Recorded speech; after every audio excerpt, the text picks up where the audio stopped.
Hi, hello, and welcome to Live from the Apocalypse. We, huh? What happened? What happened? Oh, sorry. Welcome to Live from the Apocalypse. I thought I heard one of my players say something, but I was wrong.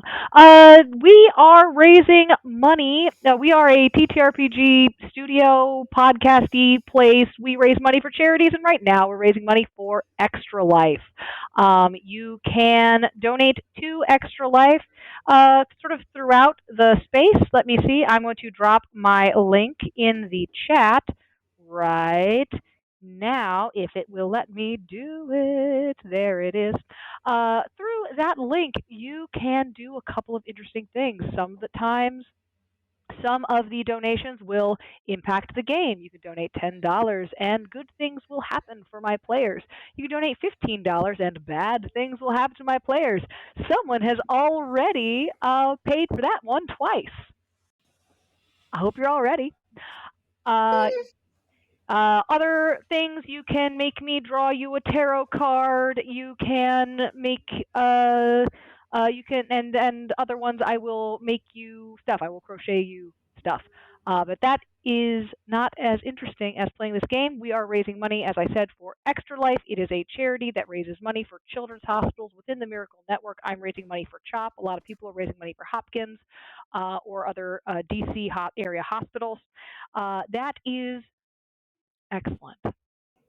Am I forgetting anything, Will Malkus? I don't think so. Exclamation point donate in the chat. We'll pull up the LFTA Extra Life, not the Della ones. We might have to post that periodically. But Okay. So, yeah, periodically I will post my Extra Life link because, as stated, the exclamation point donate will pull up LFTA's link. If you just want to donate money, use LFTA's link. It all goes to the same, all of this goes to the same pool. LFTA and I are on the same donation team of Lobstar Cult making charitable contributions for the thing. I think that's everything that I have to say. Welcome. This is Magic of Herons. It is part 2 of my sort of fantasy Chesapeake Bay historical, vaguely ahistorical, thirsty sword lesbians game. And this one's going to be a heist.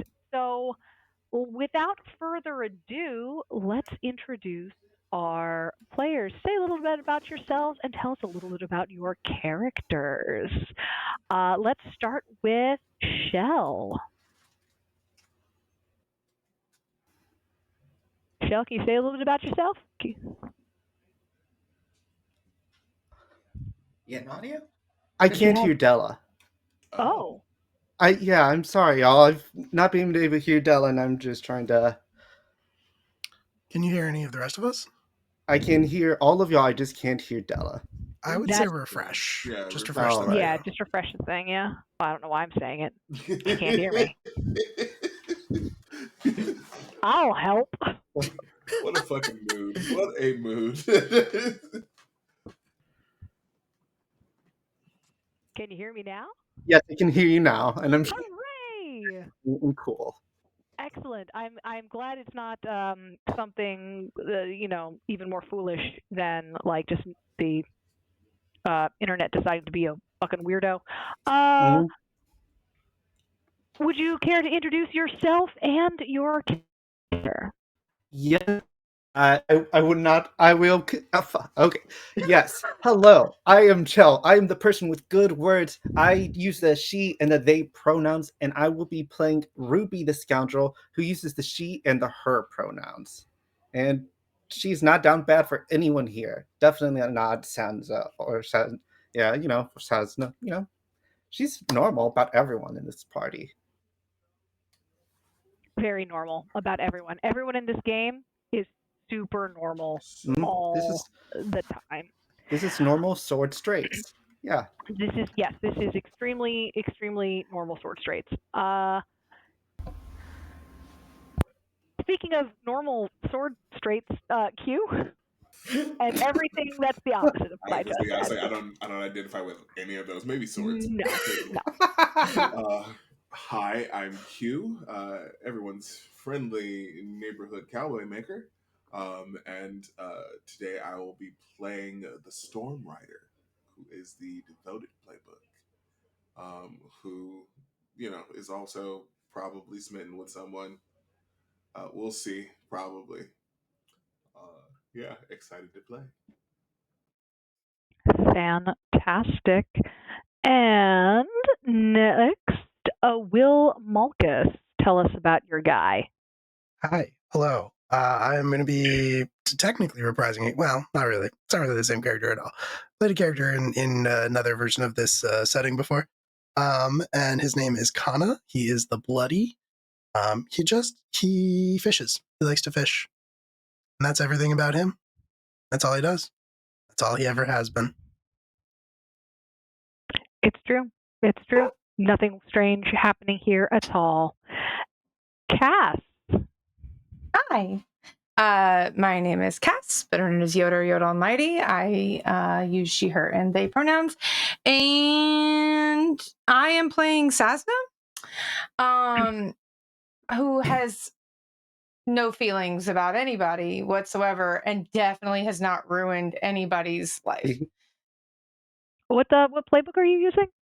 Oh, the infamous. Yeah. Mm-hmm. Yeah. Mm-hmm. I see. Yeah. I see. Yeah.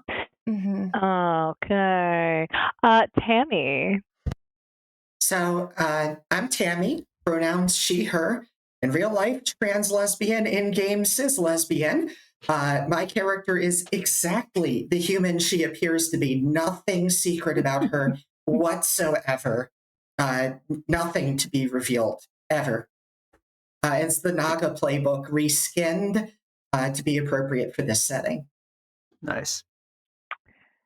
Fantastic. And I am Della Collins, and I will be playing everyone else. This game setting is a little bit different than a couple of others. This is a homebrew setting. In this game, we are set in a small town, a medium-sized port city, about a 4-day ride, horseback ride from the capital city of Mao Sithrin. This little town called Kerr boasts a university, a tourist district, and a beautiful shining temple to the triune goddess, Sister Starlight, Sister Sun, and Sister Moon. It was here 7 years ago that the human thaumaturgist priests, speakers of the celestial language who believe in controlling magic, found a way to lock down magic, all of the background magic of this land, so that it can be only channeled with their permission. Unfortunately, the native population of this land, the Kyver, were originally pretty much functionally immortal. They were resistant to all forms of sickness. They could die by essentially accident, but none of them had ever died of old age. As soon as the thaumaturgist priests locked down magic, the Kyver began to wither and die almost immediately. They died in droves. A cottage industry began to pop up around the university, creating batteries that can store magic, that can store certain amounts of background magic. People will carry these into temples to be blessed by thaumaturgist priests, or sometimes they'll just carry them through temples to sort of soak up the background magic of the temple. Kyver can survive on the magic held within these batteries, but there are laws being proposed that will make it illegal for them to possess these. Our players are all members of the free magic movement working against these thaumaturgists to restore magic to the state it had been before the temples throttled it. We are going to begin in a free magic safe house, where some of you, I believe, Ruby and Mhm. Gilda, and Ruby and Gilda. Can you describe your characters? So I'll go first. Thank you. So my character looks pretty much like a normal human as far as anyone is concerned, outside of the fact that her eyes are jet black from the irises in. You almost can't tell the difference between the pupils and the irises on them. So stands out a little bit, but could be a really dark brown is how most people dismiss it. She has jet black hair, Yeah, Justin fucking light grip toned it, skin, baby. and just Slop generally that is known down, for dude. going around the town Yeah, and dude. doing Crack one for odd the jobs big for boy. people. Kind of a drifter, kind of a loner. Nice. Ruby is Ruby's a very decorated human woman. She has brown hair just tied up in a ponytail. She has very revealing clothing on, and she has some implement of game or gambling in her hands at all times if she's idle and her sword isn't out. Excellent. It sounds like, Ruby, you're probably playing cards against another human woman. You know her as Imelda. Dark brown hair, very straight laced looking. One of these like high collar, like uh, sleeves all the way down to her wrists. Sort of the very the very straight backed, tight style of the time that is popular at the time. She is playing cards with you. In there as well is another human woman that's named Misha Heronstep. She is probably talking quietly to another couple people in the room. There are also two Kyver twins. The Kyver are essentially elf analogs in this world. Their skin is fully gold. They look like they are gilded statues. And they tend to have very, very, while their eye color is sort of human standard, blues, greens, browns, grays, they tend to be very, very vibrant. Or they used to be before the thaumaturgists did their shit, and now they are fading. These twins, Hulda and Soren, are sort of are hanging out with you guys as well in this safe house. And Soren is sort of like pacing around. Why are you guys in the safe house, do you think? What have you done recently that has got you guys holed up here? I think at least I've knocked over like a cart carrying some batteries for the higher ups in the city, so we could, distribute them a bit more freely than the thaumaturgist might think to. Okay, that makes sense. And in my case, I was doing a undercover mission and posing as a member of one of the thaumaturgist's guard groups and sneaking my way around trying to learn a little more about how the locks were actually being held in place and what type of guard was being placed upon them. And I was here to report in with Imelda as being my primary contact within the organization. So I probably finished my report before the card game started. And I'm just kind of hanging around right now. Okay. Soren is pacing by the door, looking a little concerned. And he turns and sort of looks at you,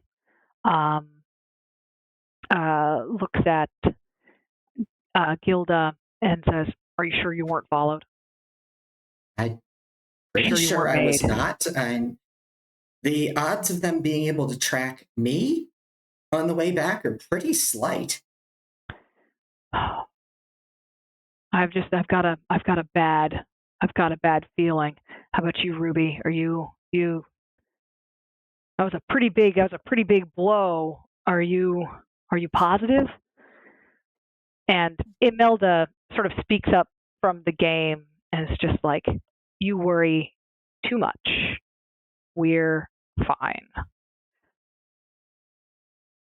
Yes, that was a pretty big blow, but hopefully enough was also stolen and distributed that they won't think of me at first. Misha, they're like, well, we can hope.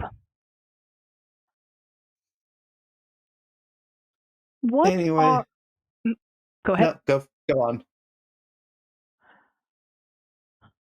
Wow, we should be. I'm hoping to hear this afternoon from the Storm Rider, um, our contact from outside the city. I haven't heard from him in some time, but I'm hoping that we should get some good word about uh, what the other cells are up to. Where are you, oh Storm Rider? Where do you think you might be on this fine day? I think the Storm Rider is up on a hill Mhm. uh, overlooking the city. They're coming in to report. It was a mostly clear day, but a few storm clouds have uh, sort of drifted in. Uh, they're sitting astride a horse, which, uh, according to Extra Life uh, precedent, is made of Baja Blast. Yeah. Uh, Mhm. so Yep. there's a very brightly colored storm horse, and the rider is a tall individual wearing a dark gray duster, like almost to the point of black, but not quite. They've got a hat sitting low over their face, so you can't really see much of their features. But beneath the hat and the duster, there's a man with. Uh, there's definitely some sheen to it. It's skin almost the color of orichalcum. The color of what? I'm sorry, my Uh, brain. Orichalcum, so it's like a brassy gold. Yeah, Mm. yeah. Hmm. But only in certain parts. The rest of it is just uh, you know, brown skin, and the eyes are completely white, at least at the moment. Right? Aww. Uh, there's just a bit of lightning crackling at the corners of his eyes. He's looking down with a rifle sort of over his lap, taking in the city before he heads down. Fantastic. Now, you've been a member of this cell for a little while. Um, you know the city, you know where the safe house is. I apologize. I am still getting over a cold, and every so often, I am just going to cough up a lung every so Oh often. no. Rest in peace. Yep. Mostly, I'm just apologizing because I don't always know exactly when it's about to happen. So, and my microphone is in my mouth. Uh, so there's that. So I would like you to, as you are looking down at the city, you from this high hill, and you start to make your descent. You see um, a whole lot of just sort of streaming from where you know the police house to be, where the police precinct to be, streaming out, looking.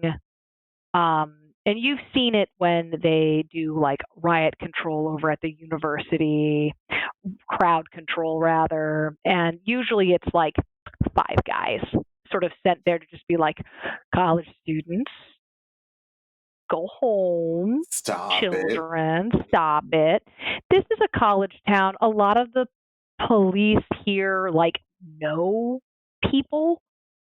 So they're generally not like, generally that's all they need to do is just be like, hey, dickhead, stop, go home. People got church in the morning, which usually just works. This looks like a military movement, heading straight down the street to where you know the safe house to be. Then I should probably be heading that way. Yes. At the same time, as Soren is pacing, his sister is like, you're being dumb.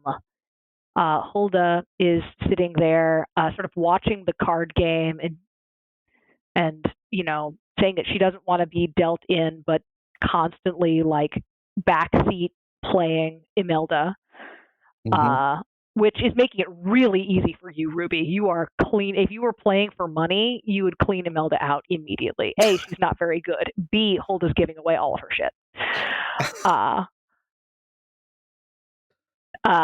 And Cass, if you're saying something, I think you're muted.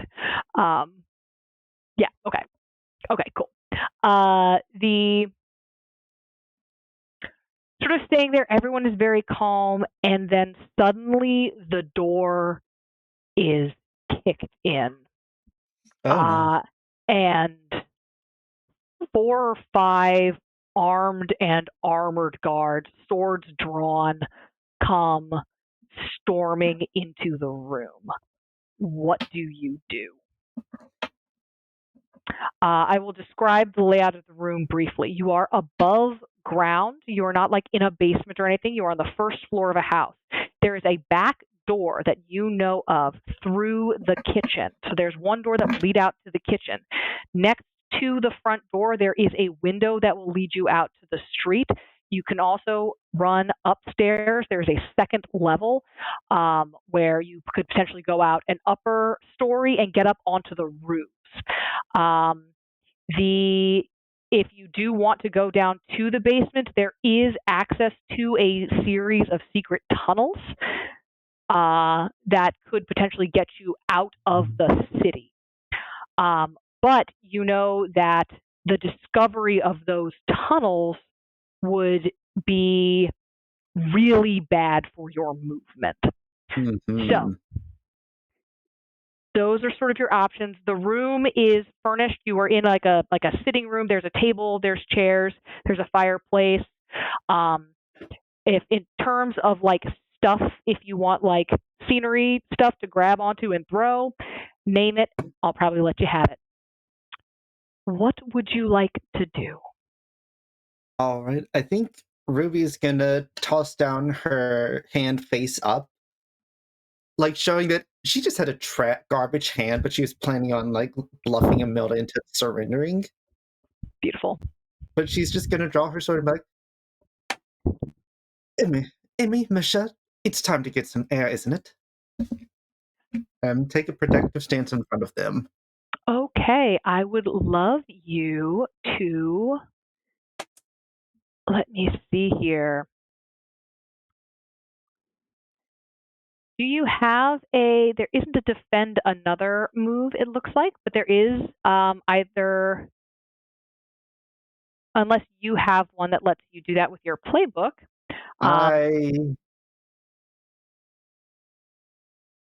If you wanted, are we like, You are in combat. Like, these people are going to hit you. You are very good at what you do, so you are getting this opportunity. I do have a question. Shoot. If the safe house had something kind of raised that we could say they were playing card games, Ruby could jump off onto it and in front of the guards to trigger the main attraction. When you make a dramatic entrance, I can roll plus grace. Oh, absolutely. You can jump right up onto that table and All right. Flourish your sword. Tell us about your sword and the flourish you are doing as you defy danger. All right. My sword is almost as well known as I am. It's called the Sharpest Lies, and its pommel is a nice filigree, while its blade, it's a sturdy blade, but it looks like it's like two metals woven together. So the tip is where they come together ultimately, and just the coloring weaves in between the rest of the blade. Fantastic. Now, it sounds like you are. What is it that you roll when you're rolling this move? This isn't defy. This is a special move for you. I'm going to roll plus grace, so that'll be +2. +2. All right. All right.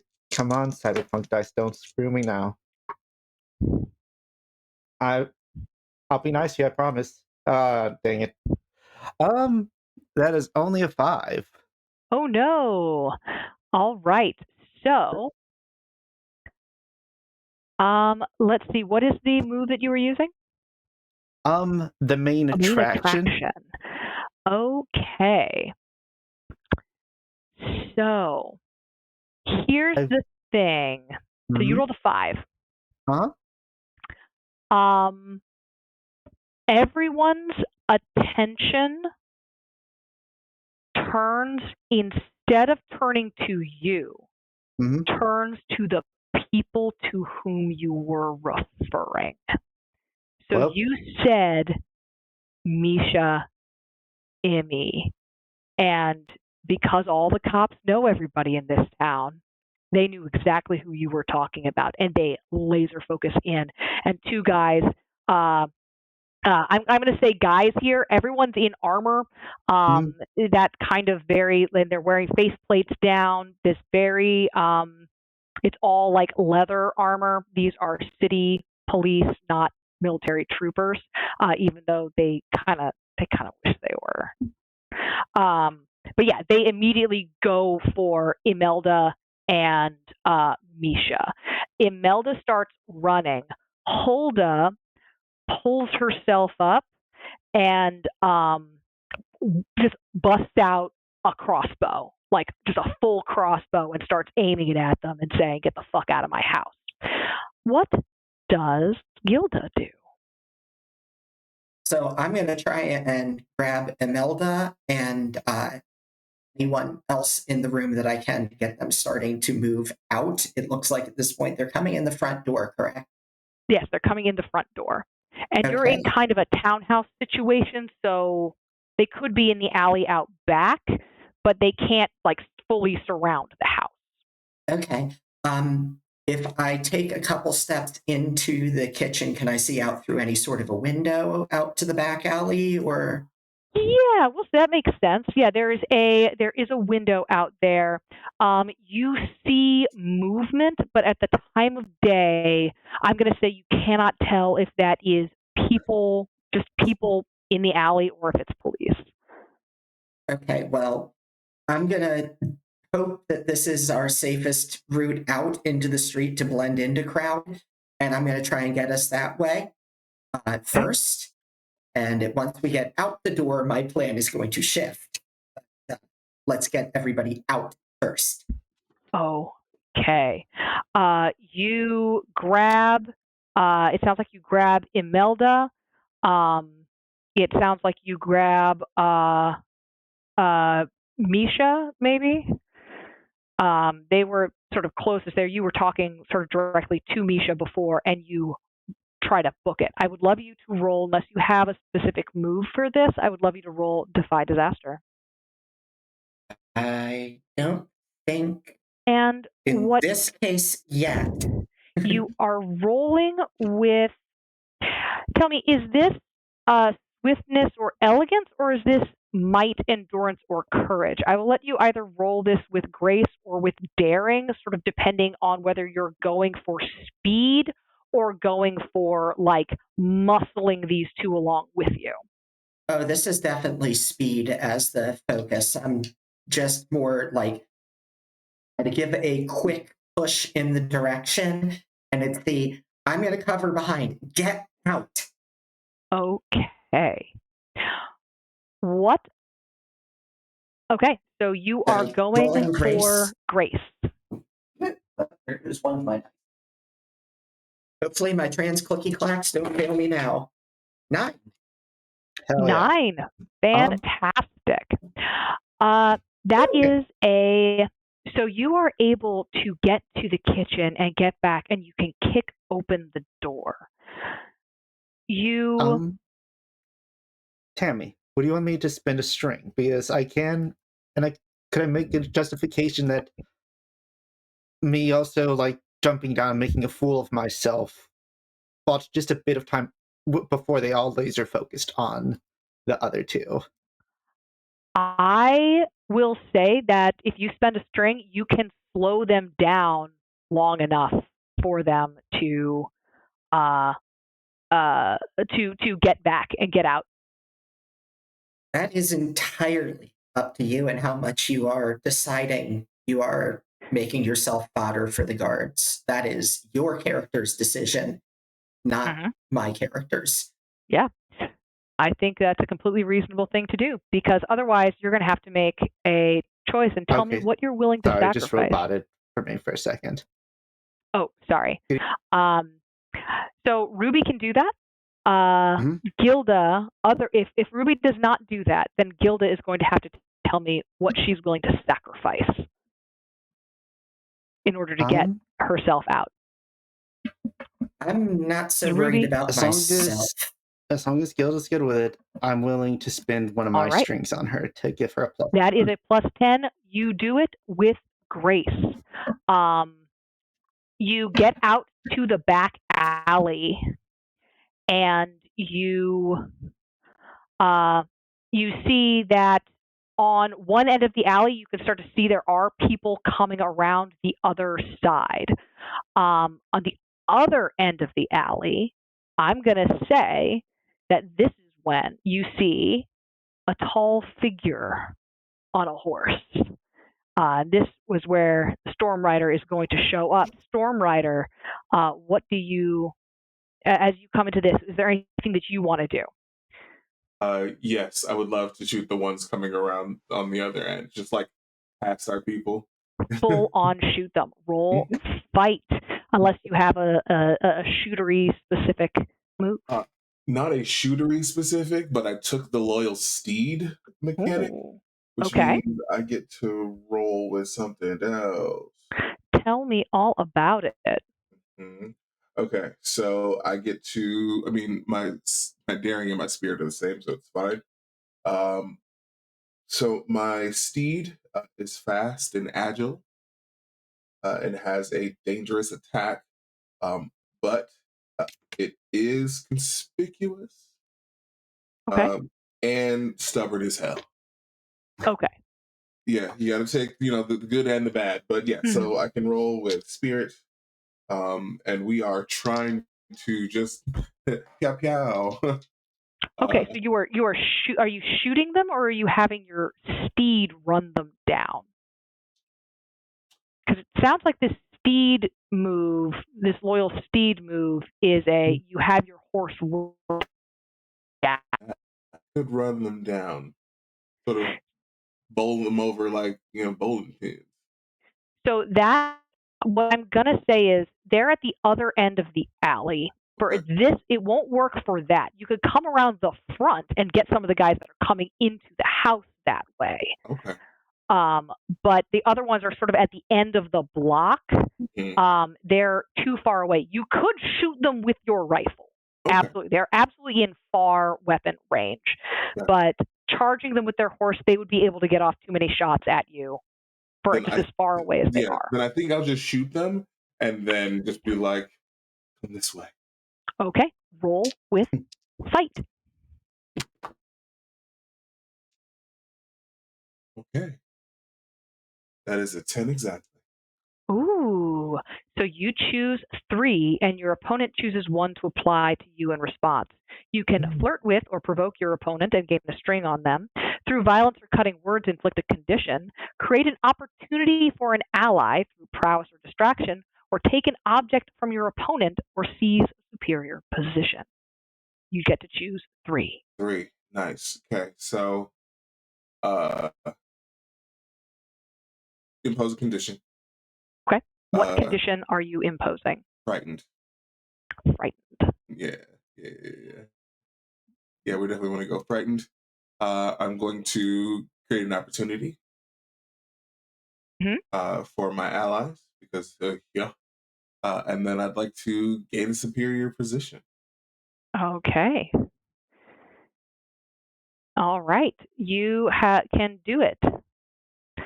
I am applying this to all of the guys in the alley that see you. So there's 3 in the alley and 3 in the house right now. Amazing. And so they've heard the legends of the figure that is you, and they're like, oh, no. Yeah.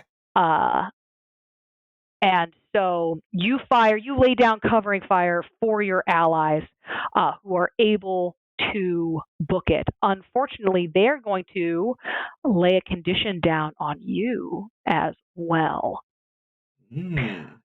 So they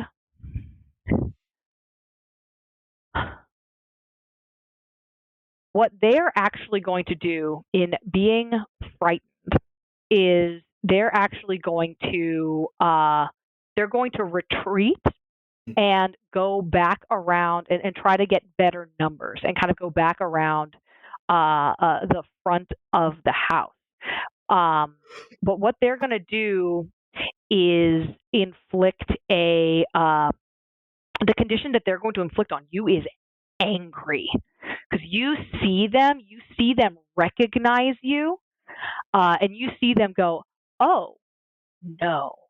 And you look at the people they're chasing, and you just see, that these 3 women are capable warriors, but what you see is a whole bunch of dudes,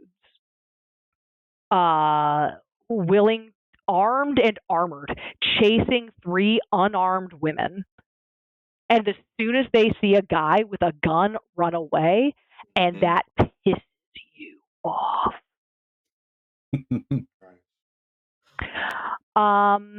Inside, one of the guards that are indoors are going to try to seize Soren, who is going to begin casting a spell. Soren throws off his cloak. He is intricately tattooed, and you see him begin essentially making shapes with his body to combine different symbols, to form different symbols along his body that light up in the celestial language to form a shield around the rest of the room that these people cannot cross. What does Ruby do? The warriors keep pushing through. Hulda gets off a shot, but it sticks in the armor of one of the people, and they are able to actually just get her in like a bear hug and pin her arms to her side. Her brother is still casting. Ruby, what do you do? And Soren's creating a shield for separating the rest of the room. I haven't been cut off from them, right? You are. He's trying to create a shield, but he's being pushed back. So you can still. You're pretty sure you've fought with Soren before. This is a shield that you can fire through. It's like one directional. All right. They can't get back through here, but you can fire through it. But it takes a long time to cast, and that's the problem. This guy, the other cop was able to come through and grab Mhm. Hulda. Mhm. So there's two people that are advancing on him, and they're being real cautious because Kyver Wizard scary. Mhm. And yeah. Okay.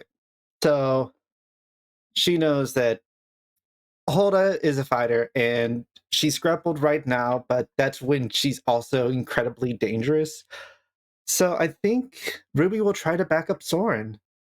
Wielding Okay. sharpest lies, she's going to try to find a gap in the armor of the guards approaching him and the guards hassling him and just try to stick them through that. Sounds perfect. It sounds like a fight roll to me. Mm-hmm. And I will use Grape for that. And hopefully these dice don't betray me like the last ones did. Okay, good stuff. Hell yeah, there is no god. That is a 12 altogether. Woo! All right. Praise All right. the triune goddess. I am going to. So on a Tempest suite, I choose 3 and my opponent chooses 1. Mm-hmm. Also for my... So I have a move also. Mm-hmm. So whenever I roll a 7+ on fight, I may gain a string on someone who is present and ask their player what it is that has impressed or intrigued them. I'm going to gain a string on Hulda. So just see what about my swordplay has impressed her at this time. Okay. Well, tell me what it is you do, and what are the other what are the moves you're taking? So I will, through violence, inflict a condition on one of the guards, which is just her, like, changing her position on sharpest lies and sticking it down through their armor. Create an opportunity for an ally through prowess or distraction.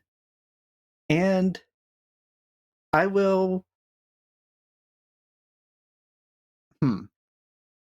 What could count as an object? No. I will provoke my opponent and gain a string on them. Like, really? Really? One lesbian is holding 3 people off. You're kind of pathetic.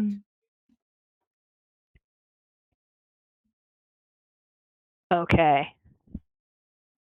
So, what is the condition you are invoking for one of them?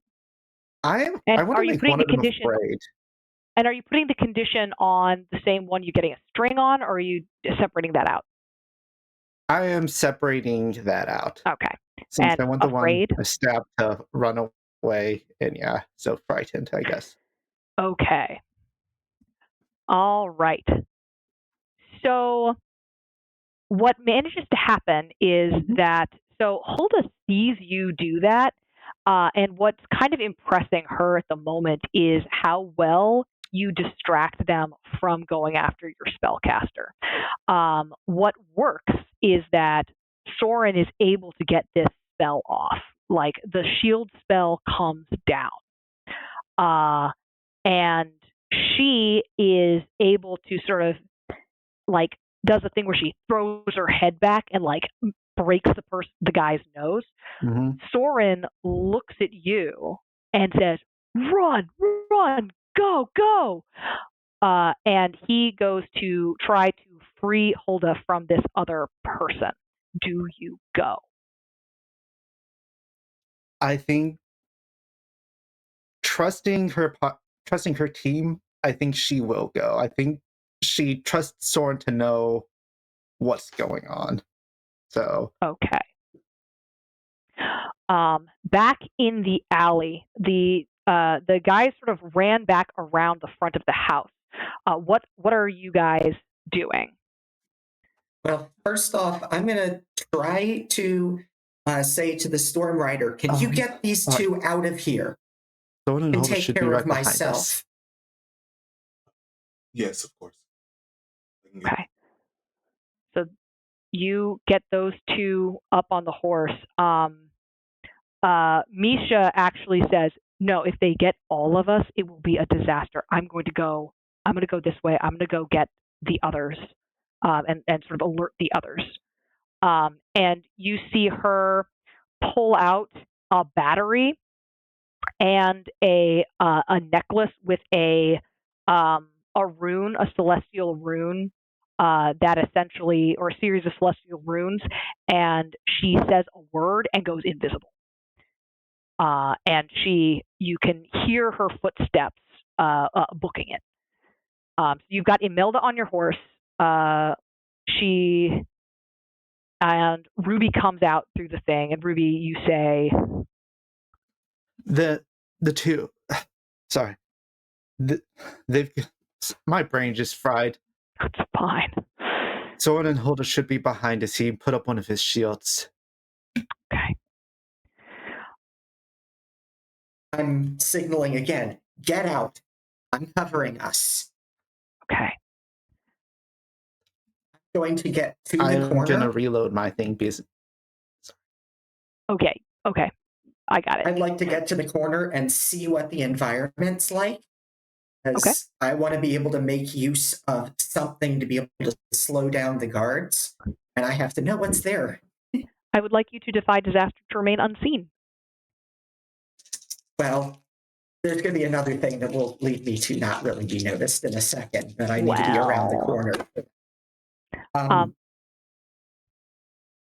What are you rolling? What stat are you rolling for that? What are my choices, actually? So for defy disaster, if you're doing it with might, endurance, or courage, that's with daring. Swiftness or elegance is with grace. Charm or social insight is heart. Cleverness or knowledge is wit. Willpower or metaphysical skill is spirit. I think this would probably be wit. Yeah, I agree. Yeah.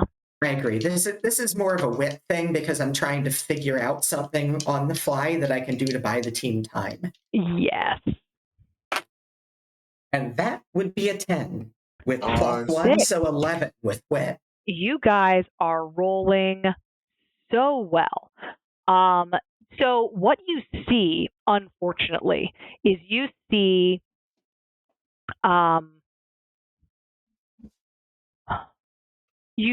sort of chaos in the front of the house. You see there's some guys on horseback who've come back around from your side. There's people yelling at them like, "What the fuck are you doing? Watch the back of the house." And they're like, "The Storm Rider!" And they're like, "Oh no!" And you see them pull off of one of the horses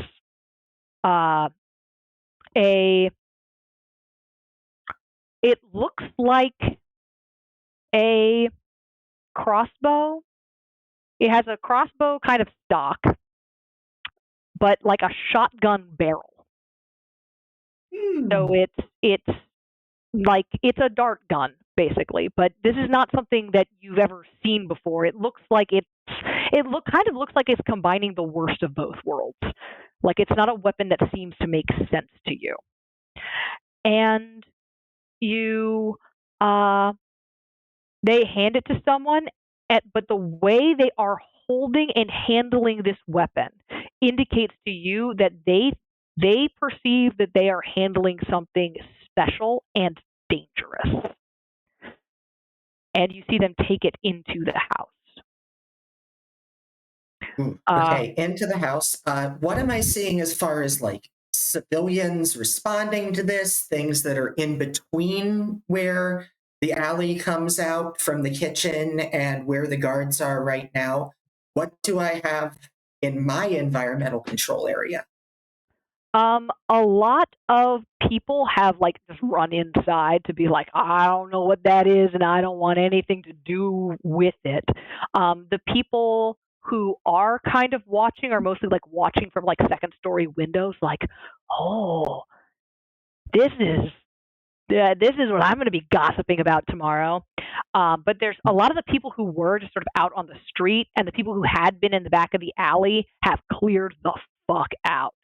Like if they hadn't cleared out before Storm Rider started shooting, they would have done so. They've done so now. So there's not a lot of people there. There is a Stables just down the street. so there are horses nearby. There are other houses, and there are people in those houses. You know the rooftops of this place pretty well, and you could maneuver up there as well. Um, and there are like essentially like uh, what would be in our day like fire escapes, but now they're basically just like exterior stairs to like when people have built additions onto the back of their house or like cobbled like new apartments together in the back of their house. Okay, well, of those, the only one that sounds like it could actually provide a immediate distraction that would let the group get past and then kind of provide cover that would slow the guards down would be the stables. I'm going to make a dash for the stables, and I'm going to see if I can set any horses free out onto the road. Okay, very cool. You're going to go run ahead and do that. You rolled so well with that stealth and wit. I'm not going to make you roll again. They are not really paying attention to you anymore. There is a Kyver wizard and a fighter inside who are kicking their asses right now. Those of you outside, those of you who have any kind of connection to magic, have been kind of feeling, there's a sense you have when you are around magic. It's a little bit invigorating. It can be a little bit uncomfortable, like that ozone, tingly skin feeling, maybe a little bit combined with that like lightly over caffeinated feeling for some of you. It's like one of those things that could be pleasant, but frequently the times that you have been around high magic environments have been probably pretty stressful. You feel that magic. You've been feeling that from Soren, from the spell he's casting, from Hulda, and suddenly it goes out. You don't feel it anymore. Ruby and the Storm Rider, where are you guys? Have you booked it as your cell leader has requested? Yes. Yep. Okay. So I think Gilda is the only one to see you release the horses. And I think we see this in a moment where it's been all noise, all close-ups, all really, really focused energy, and suddenly it goes quiet. You release the horses. They go tearing off down the street, responding in some animal way to what they know you are. And you see they go running off down the street, but it doesn't seem, it's distracting, but it doesn't seem to matter. Because you see carried out over the shoulders of one of the guards and thrown unceremoniously over the back of a horse, you see your friend Hulda. Carried by his wrists and ankles, and similarly thrown over a horse, you see Soren. Unconscious. They they ride off down the street, and the camera pulls back. We see the city again. In the distance, we see the marsh of the bay, Hamlinson's Bay. We can hear the calling of the birds. And generations ago, we might have seen striding in the waters, the distant waters, we might have seen Heron House, keeping its distance. The fisher of men, waiting with his spear. Now,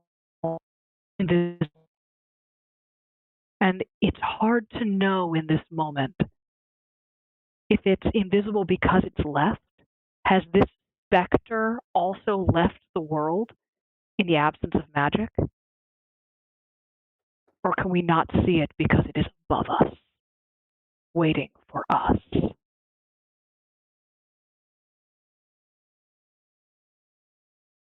We come back to another place.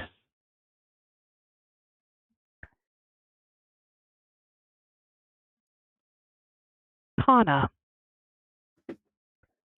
where are you when you get the call? When Kana gets the call, I think that he is pretty far away. But I think we could. When Kana gets the call, I think that he is in an indeterminate location, but he's on a boat, like a little boat that's just big enough for him, basically, and like his supplies and things. He's kind of kicked back in the boat, fishing rod in hand, sort of dangling over the side. He looks very relaxed. He looks very at ease. Did we determine who it was going to call you? I don't think we did. It might have been. I want to say it was the cell leader, but I know some stuff changed since then. Okay, yeah.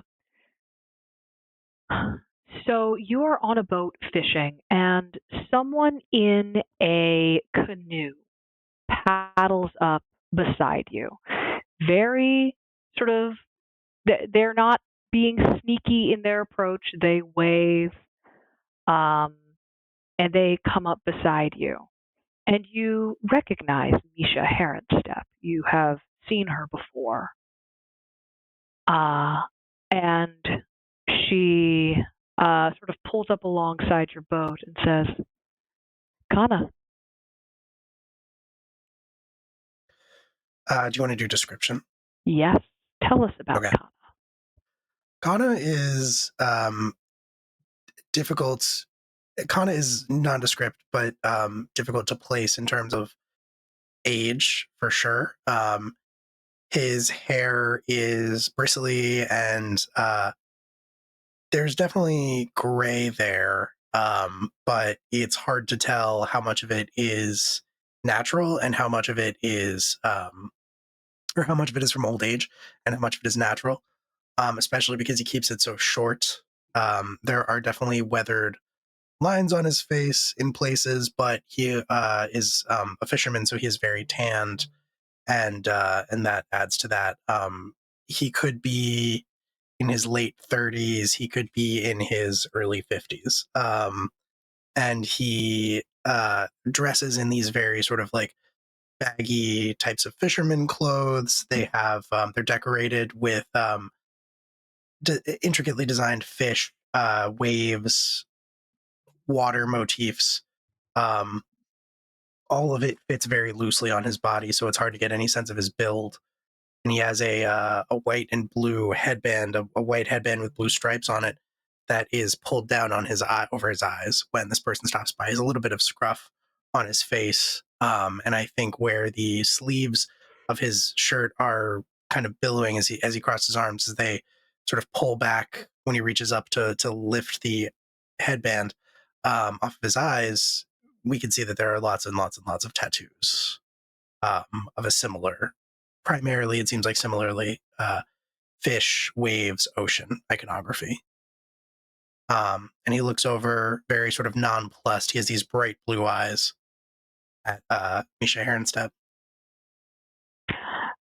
Misha, who I don't think I described, is a woman of sort of like petite build. She's not particularly tall and is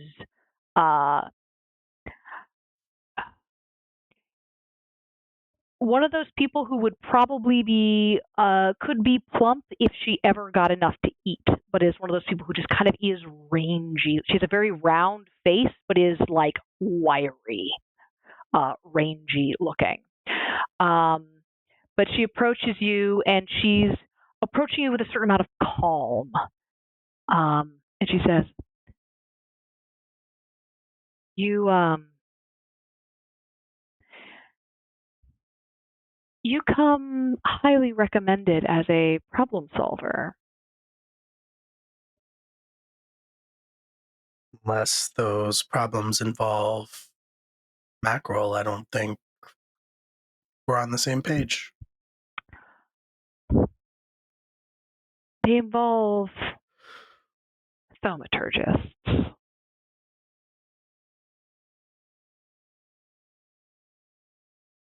Well,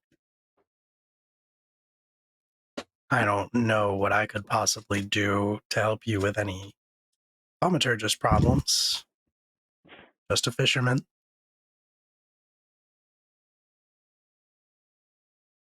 Right. I'm just a weaver. I need help.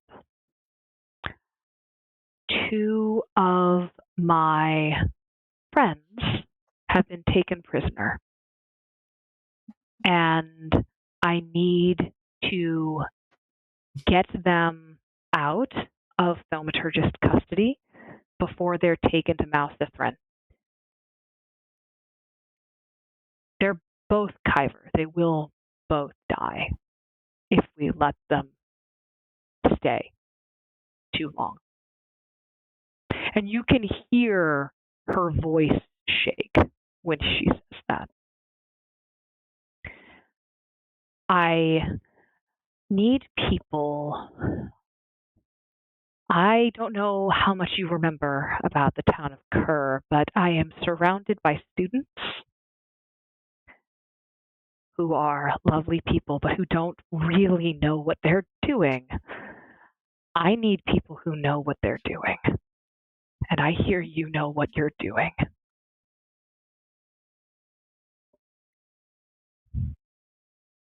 He sits up and clearly thinks about what Misha's saying and sort of rubs at the stubble on his face.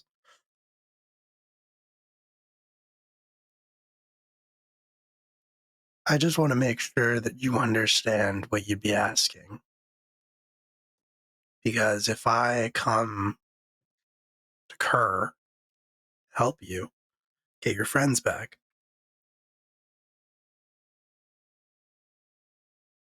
I won't be solving any problems for you. That's not what I do. There will be blood.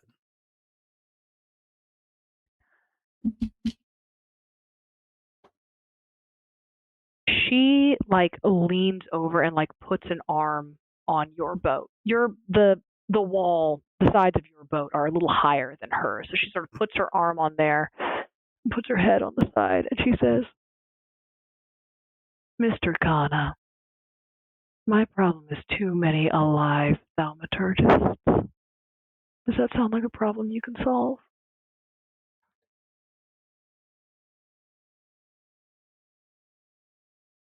There's always more. And that's why we haven't done anything like this before. But with my friends in jeopardy, I can't.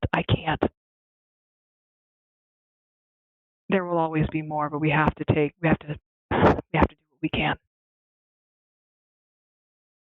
As long as you know what you're asking. Where I come from, we have a saying. Once the sword is drawn, it's hard to put it back in its sheath.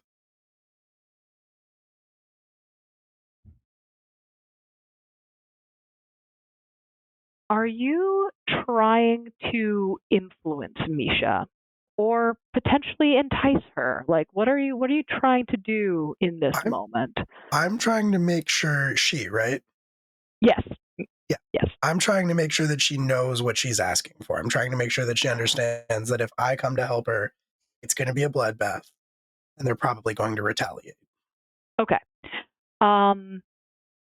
Why don't you go ahead and figure out a person, roll with wit. Okay. don't think I'm particularly good at that, and I also didn't roll particularly well, but just double check here. Well, that is a 7, actually, so. Okay. So you can ask 2 questions, but I think I'm just going to give you some information. And that's that. Actually, yeah, no. Why don't you ask some questions? And I will give Sure, you some answers. this was figure it out. Yeah, figure out a person. What This are your website feelings? is very nice, but it is very long. Also, there we go. Yes, I have the PDF. Yeah, So what are okay. your feelings toward? Oh, you got it. Yeah. Okay. I think. How would you feel if I started a war, basically? Because I think that's Kana's concern, is that this person is here to ask him for help rescuing her friends and doesn't realize that it's going to escalate things. The vibe you get is that she's counting on it. Okay. All right. And then I have one more question. So I think just to satisfy his own instincts,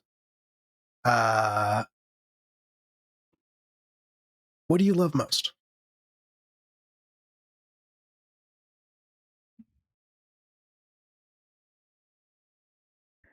You look at her and you can see on the hands that she's sort of resting on the side of your boat, you see she has the knuckle tattoos that a lot of student mages have, or got before magic was locked away. You see the charm on her neck with the glyph, with the celestial language glyphs. You see sewn into her clothes in ways that they almost look like beads, but like gems or like decor in her clothing. But you see intricately designed batteries sewn throughout her clothes.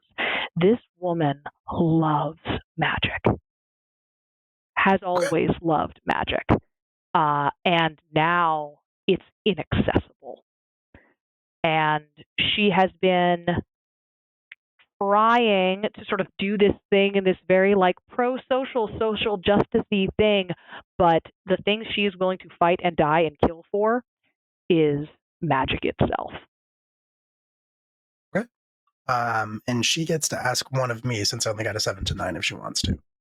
Yes. So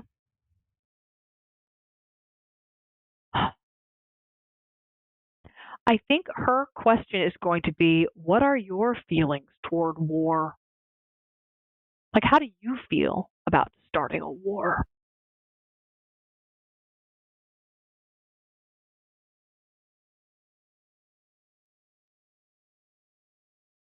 He's reluctant to. I think that much is evident. He loves this life. He loves this quiet.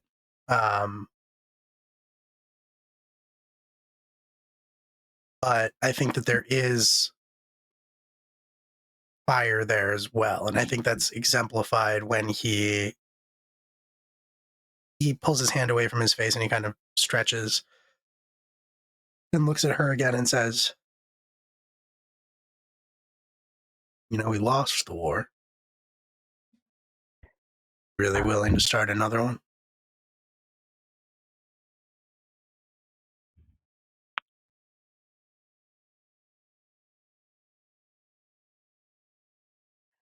We lost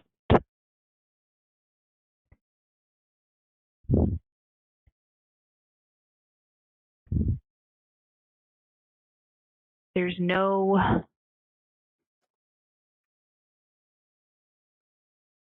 the only way we really lose is if we completely give it up. They want to say we lost. I never stopped fighting. Just changing how I do it.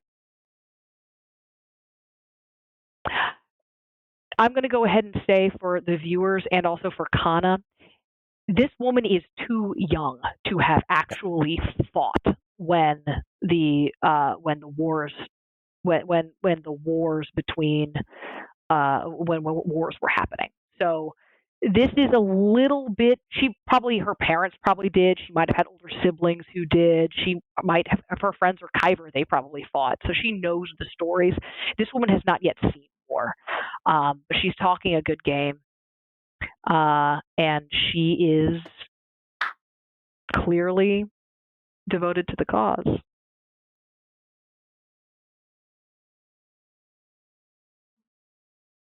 Okay. Well, if I know the thaumaturgists, you're going to get your wish. And he starts packing up his fishing rod and his supplies and stuff. Okay. And we see the two boats sort of side by side cruising back up the rivers and inlets I think he'll toward. He'll lash her canoe to his boat since it's larger. And yeah. And they head back upriver. Dasna, where are you when you get the call? Just for time's sake, so that everybody sort of knows, this is all happening over like a 2-week stretch.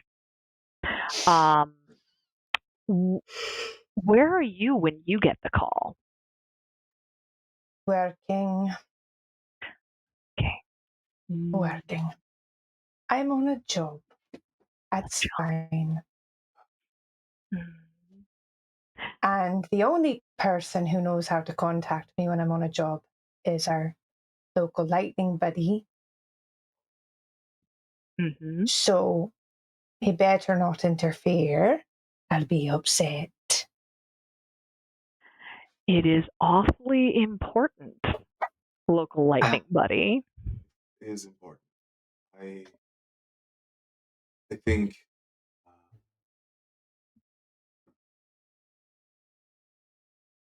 rather than interfering, they will assist just to get the job done quicker. Oh, did stream just go? Tammy's screen just went green. Very green. Very let's still green. hear everyone if you can hear me, but I'm going to We can hear you, refresh. I don't know what happened there, but I'm going to refresh. I'll BRB. Stream goblins. It's LFCA. It wouldn't be an LFCA stream right? if something didn't happen. All right. So I am, much like my friend Ruby, I am heisting batteries. So I'm probably sitting on a roof playing with a sword that does not look like it should belong to me. And it didn't originally. Just leaning down over some poor unsuspecting thaumaturgist. I am full Kyver, so I am very gold. But unlike some Kyver, most Kyver, my eyes have not dimmed with the loss of magic, which is a little strange. So, there are rumours flying around about Kyver and magic and all that. But don't worry about it. Nothing has happened yet. I think, like the last little bit, it's been very stormy, very cloudy around. So you've had the sort of like overcast, and there's a flash of lightning, and then there's a presence beside you. Always with the entrances. Are you here to help? Only because I need your assistance with something. What? I'm not coming to care. It sucks there. I'm not going. Well, it'll be either Kerr or on the way to somewhere else.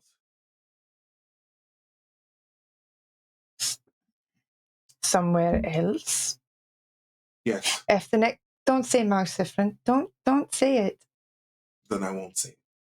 Shit. All right. What am I stealing? Well, it's reclaiming 2 of our members. They raided our safe house. Ah. I understand.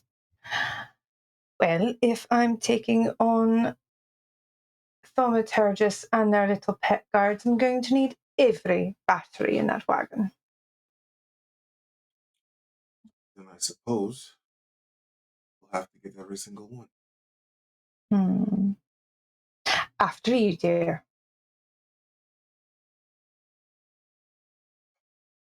All right. I think we're just gonna look down, see how many people we have. There's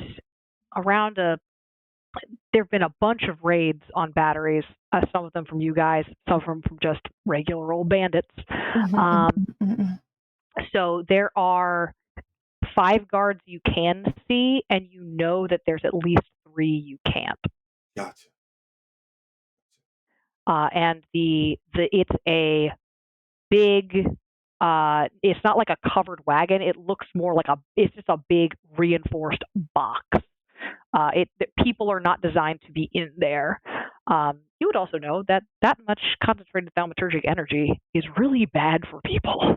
It's not good for humans. Kyver can take it for a little while, but it tends to do interesting things to their brains. Interesting, Sasna. But I don't know what you're talking about. I'm fine. Totally normal in the head. You're so fine. You've never done anything wrong She sure in hasn't. your life. Not a damn thing. So, big box. It takes it's 4 horses to pull it. Big old strong draft horses pulling this big ass heavy cart, magically reinforced.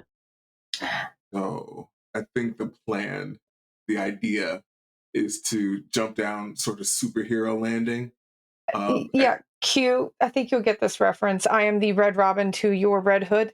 Yeah, yeah, for sure, for sure. I want to. Will just had a moment over there.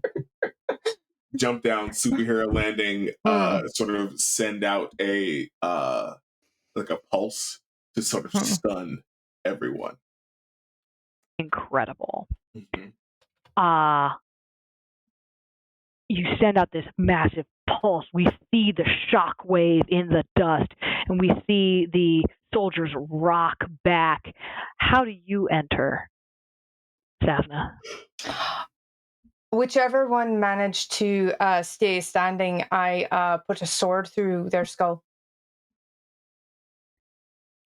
We see them all rock back. One man manages mostly to stay standing, mostly by virtue of his back was to the cart. So he stumbles back against the cart, hitting his head, looks up, and that's the last thing he sees is the gold sheen of of moonlight on your skull, and the gleam of your teeth, and the glint of sapphire in your eye. And we're going to take a break. We're going to take a quick 15-minute break for everybody. We will be back at just a little bit before 4 o'clock. Absolutely nothing bad can happen. Nothing bad can happen. With a few of us meeting back up, nothing bad's going to happen here. Nothing bad is going to happen here. We're all professionals. You're all very professional people doing your very professional crimes. Hello. Welcome back to Live from the Apocalypse, Magic of Herons. We come back from a moment of disaster, a moment of hope, as we bring in these 2 professionals from outside of Kerr. And we open back up to hoofbeats pounding along a dirt highway, a wide stretch of dirt road. We hear the creaking and clanking of the the prisoner transport wagon that is being drawn by a team of 6 horses. We see in front there is a single thaumaturgist warrior priest marked on their forehead with the sign of the moon, Sister Moon, the warrior, who rides at the front. Flanking are on each side are 4 riders, each one of them also marked with the sign of the moon. And at the back are another 2 guards, just regular Kerr guardsmen. You would know inside the prisoner transport, we see sitting on rough benches, we see Hulda and Soren looking pale and kind of sallow. They've been holding up pretty okay. The standard, like if captured Kyver method is to just straight up swallow a battery so that it cannot be taken from you. But it's been 2 weeks, so that opportunity has probably passed. They are feeling the magic starvation. They are locked in a thaumaturgically active box, but the spells that are active are clearly not enough to do anything more than stave off the starvation that they are experiencing. In there are also a couple of human prisoners. There is one other Kyver who's clearly doing much, much worse than they are, barely conscious, skin going gray, hair turning white. And 2 other humans who are like bound and gagged. And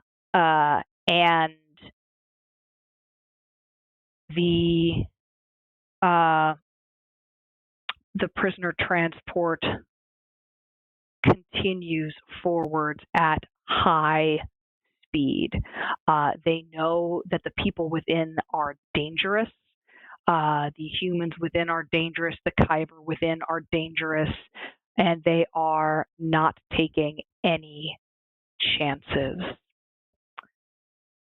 They are entering a deep V ravine where once there was a large hill, but to make the road straight from Kerr to the university town of Kerr to the capital city of Mount Cithrin, somebody just blasted right on through it, leaving a cut in the land. What do we see before as the caravan starts to come through?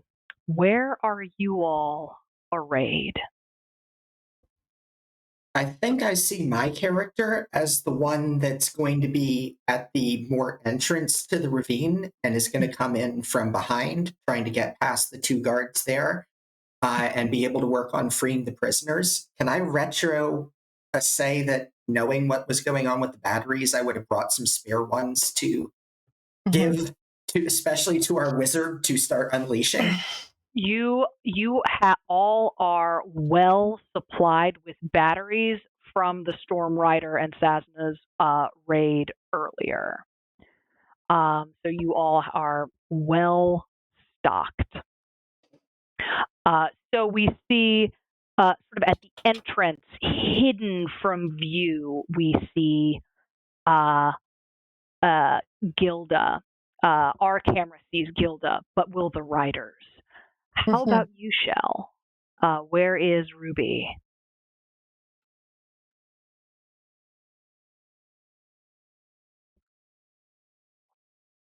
I cannot hear muted, you. Are you Shell. muted, hon?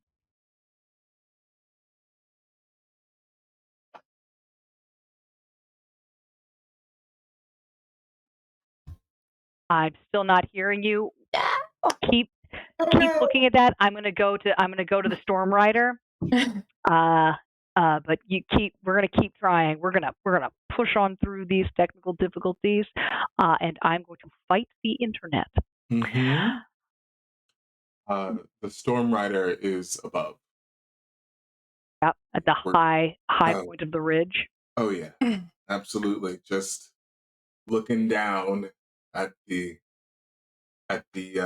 transport, ready to aim, knowing that we've got someone moving to intercept and stop them.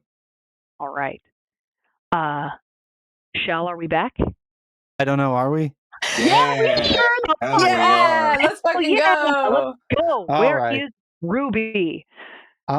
Ruby was in hell, but now she's at the top of the hill. There are trees along the hill, and I think she's like crouched in one of them, like on one of the branches, like a little spider monkey. She has her rapier in one hand, like a flintlock pistol. I think that's the level of technology we're going, right? There are revolvers. A revolver. And there are rifles. We're not. We are. We're at flintlock. But we're definitely not at like repeating. We're not at repeaters. We're not at machine guns yet. No. Yeah. But we're definitely at pistols. Pistols we've got. All right. I think she has a revolver just like in like her top. So when she jumps down, she can hold it in her offhand. Her style, of course. We love a stealthy cleavage gun. That's what we are all about here at Live from the Apocalypse, and where I Justin, fucking at rip it, baby. As Della Slop Collins. that down, Thank dude. you very much, Yeah, Mom dude. and Dad. Crack one for the big I don't boy. know whose Mom and Dad that is, but thank you. I believe that's yours because I changed everything to reflect your stuff. Oh, well, thank you for that. So yes, that was my mom and dad. I hope they were not here to hear me talk about cleavage pistols. If they were, I'm sure I'll hear about it later. That literally just happened, Ella, so probably, yeah. Probably. Okay, thank you guys. I appreciate it. Also, thank you for the coffee this morning. That was very helpful for getting my day started.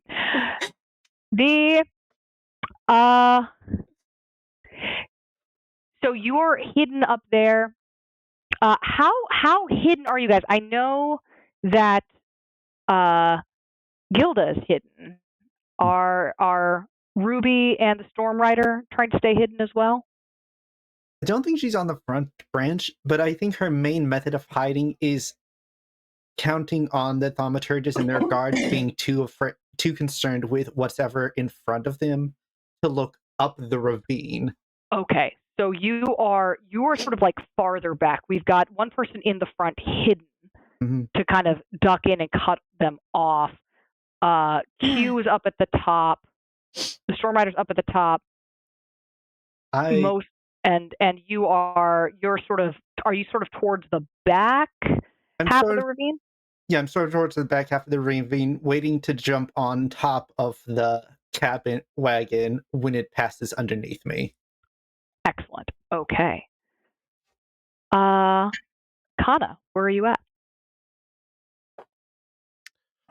Kana is, I think, hidden, but only until they get it in front. So basically, I imagine that it's kind of a pincer movement with Satsna, where she's visible on the road and Kana like steps out very casually behind them. Yeah. Oh, my parents did donate, and they put me up above my goal. I have now raised $518. Sorry, that did distract me though. Can you repeat what you said, Noel? Because I thought I could do two things at once, but my brain did not permit me. No, it's totally all good. I was just saying that I think Kana is like hidden until they get past him, and then it's kind of he steps out very casually. It's kind of a pincer movement between sandwiching them between him and Satsna, and maybe the rest of the group as well. Okay.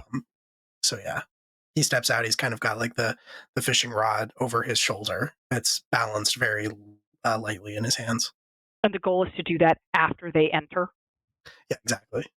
Okay, so you and Gilda are sort of probably at sort of like opposite sides of this to sort of step back. And Sazna. Yeah. I think as soon as they enter the ravine, Sazna just steps out into the road, sword drawn, pistol in the offhand, and just looks at them. All right. Just enough room to give the horses time to stop. The horses do not stop. The thaumaturgist in the front swings their hands forward, and you have just enough time to read the runes inscribed, the spell inscribed on their hands that they bring together to recognize. You've seen at this point a locomotive. Rail is not as common here as it is on the continent across the sea, but you've seen them, and you've seen the great big like shovels on the front of them, the what we call today cow catchers, and you see the wedge-shaped ram of air that this thaumaturgist is forming together to throw you into the air. And I would like you. This person is trying to place a condition on you. Of actually on all of you. Oh no. Is trying to place the condition on you of either insecure or hopeless. So this person has clearly not intimidated and is going to put this spell up immediately. Everybody roll Defy Disaster, however you want to do that. I'm going to roll with Daring. Okay. I would also like to roll with Daring. Yeah, Daring is probably the best. Like, no, fuck you. Because I want to shoot him in the. Oh yeah, obviously. We're going to go. Oh. Sazna first. What'd you roll? Boxcars, so that's a 13. Let's go. Yes. Look, Fuck these this are the dice pig. I bought for Will's fucking game, and like they betray me regularly in that game, but outside of that game, incredible. And what you got there, Q? What you got there? Storm Rider? There's a 6 and a 2. It was 8 plus 3 is 11. 11. Shit, yeah. All right, this guy's gonna get his shit rocked. Okay, so we're gonna resolve that between the two of you first. Did I see a 4? Did anybody else fail? Is that a 4? I don't know. I got a 9, but 9? I don't know if I can spend a string. I will let you spend a string, but I want to resolve what's going on with Tammy first. What did Ruby get? I got a 7. You got a 7. Okay, so we've only got one failure.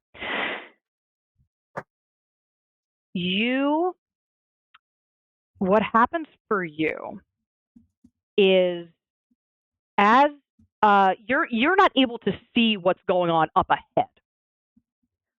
Instead, what you see is the two guards as you're riding in. One of them fully makes eye contact with you and just points at you. And I'm going to let you choose whether you're going to take insecure or hopeless. They knew you were here. Pick which one of those conditions you want to take. Everybody else, so we're going to go ahead and resolve these 2 plus 10s. The spell works. The spell that the speaker, the thaumaturgist speaker casts takes. And this wedge, this shaped wedge of air, you can see the light streaming ahead of them in this shape designed to essentially throw you off your feet. How do you respond? How do you defy this danger? I think the sword comes up, and then, like, in a two-handed slice down, her eyes just flare with magic, and, like, there's just a lot of batteries strapped to her front right now, and just 3 of them flare and go out, and she slices through this magic with her own spell work. And, Will, what kind of sea creature would perhaps erupt here from using this sword and the influence of its original master? That sucks. That's a question that sucks to ask me. I'm gonna say a koi. I think that's cool. Big ass goldfish just comes up against that cow catcher and just splits it in half instead of the other way around. I like the idea that it is specifically because the sword knows its master, and it knows its master is here and is not the one wielding it. I think Sazna wants it to be like this perfect leaping calico koi, but what you get is one of those fucked up brain goldfish. Yes. But that's somehow even worse for the thaumaturgist, like seeing it, like swimming up and like big goldfish mouth, like almost eating its spell. You hear them scream. Oh, good. I would scream too. And Q, I believe the Storm Rider said something about shooting this individual in the back of the head. I mean, yeah, pretty much. Would you like to roll fight for me real quick? Sure.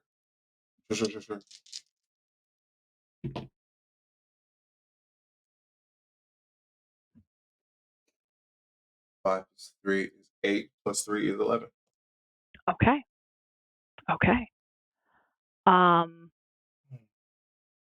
That is an 11. So yeah, you shoot them.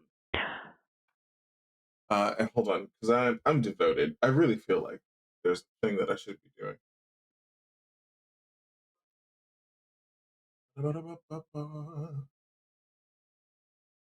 Okay, good. We got there. Okay. Nope, not that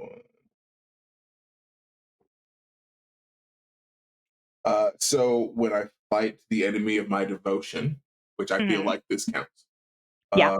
I can suffer a condition to choose an additional option from the fight move. I'd like to do that. Now, question for you. You said this is about 2 weeks. Did I keep angry that whole time?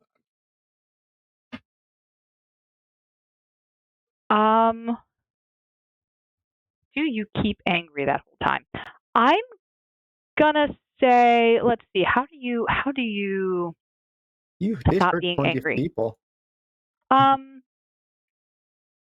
Technically, you have to take recovery moves, but it's been 2 weeks, and honestly, you had that fight with Sazna, alongside Sazna, and I suspect that you had the opportunity to lash out and hurt a bystander or break something that made the battlefield more dangerous. So you can have cleared it, unless you think it's more interesting to not have. The rest of the conditions don't really make sense right now. So angry, I want to take it.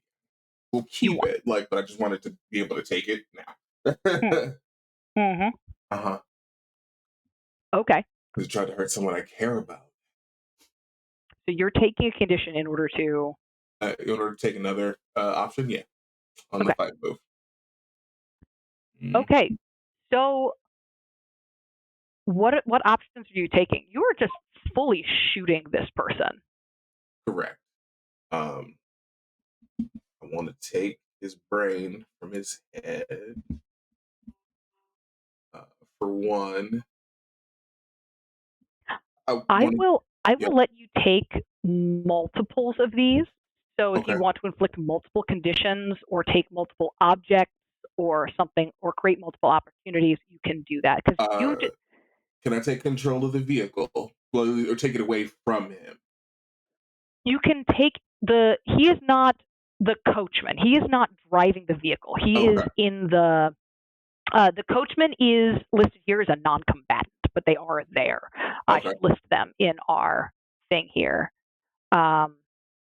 You've got the lead thaumaturgist, the coachman, which is you've got 8 thoma cops and 2 regular cops. Okay. All here. You've shot the lead thaumaturgist. Nice. And so you can take their horse. You can have shot their horse, or you can have scared their horse. I like scared. If we don't want to shoot the horse. Yeah, the Storm Rider is not gonna. Yeah, they love horses more than people sometimes. Yeah, so we're gonna inflict frightened. You say you're not scared, but I see it in your eyes. You're a liar.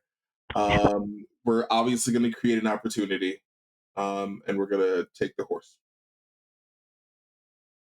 Yeah, and I get 3 normally, so 4.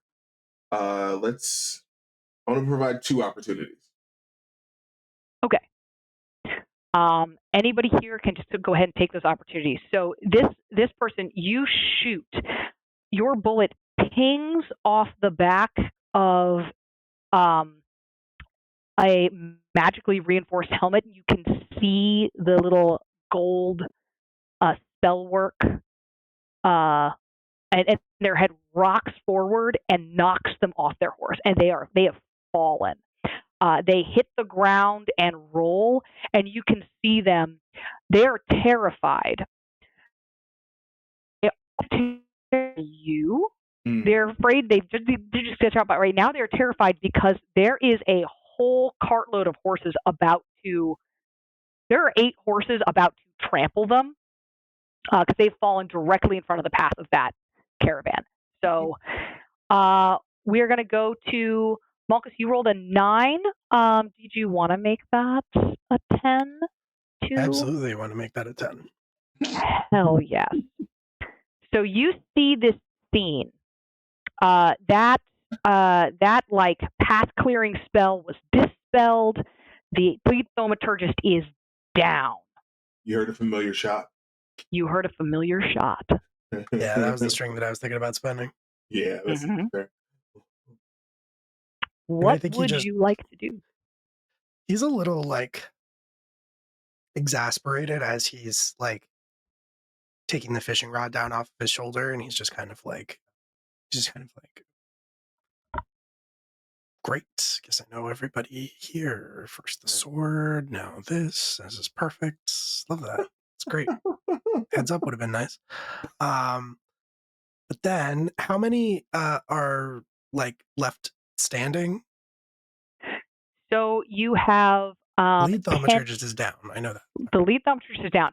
There are 12 people outside the caravan. There are the 8 cops, the coachman, who's a non-combatant. But in terms of the people who are on horseback who can fuck up your day, there are 10 of them still. Okay, cool. I don't want to hurt the horses, but I think what I will do, there are a bunch of cops there, and I do love that.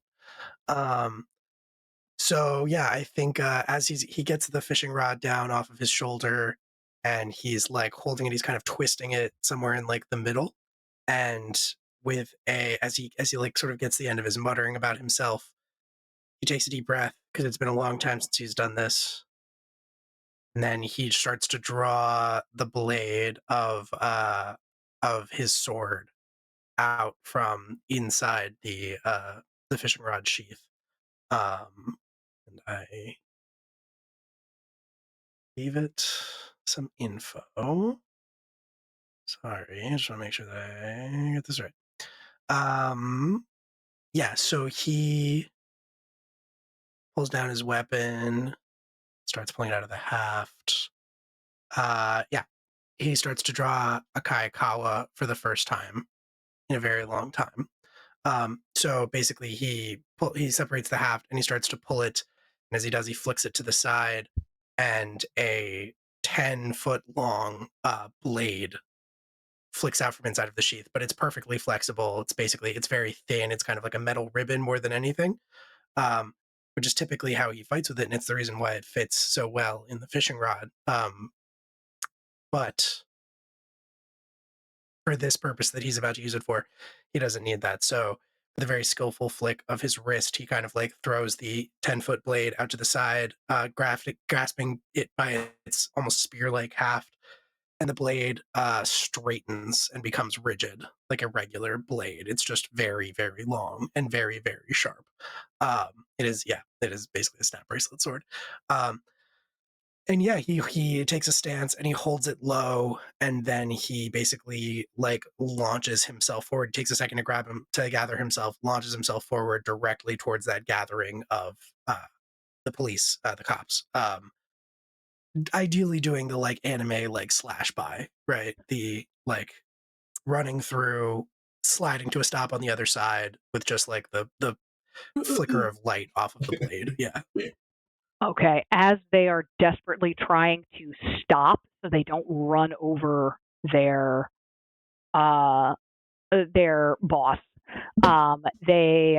you run up and do this. Roll with fight. Okay. Daring. Sounds right. Cool. I think daring or grace. Yeah, it's going to be daring.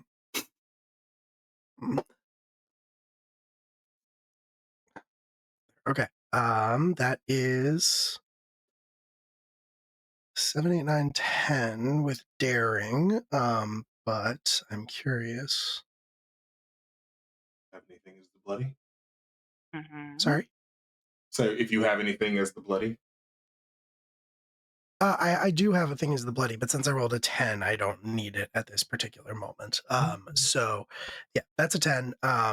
Which I guess just means I do it. I am going to pick 3, and my opponent chooses 1 to apply to me in response. So I think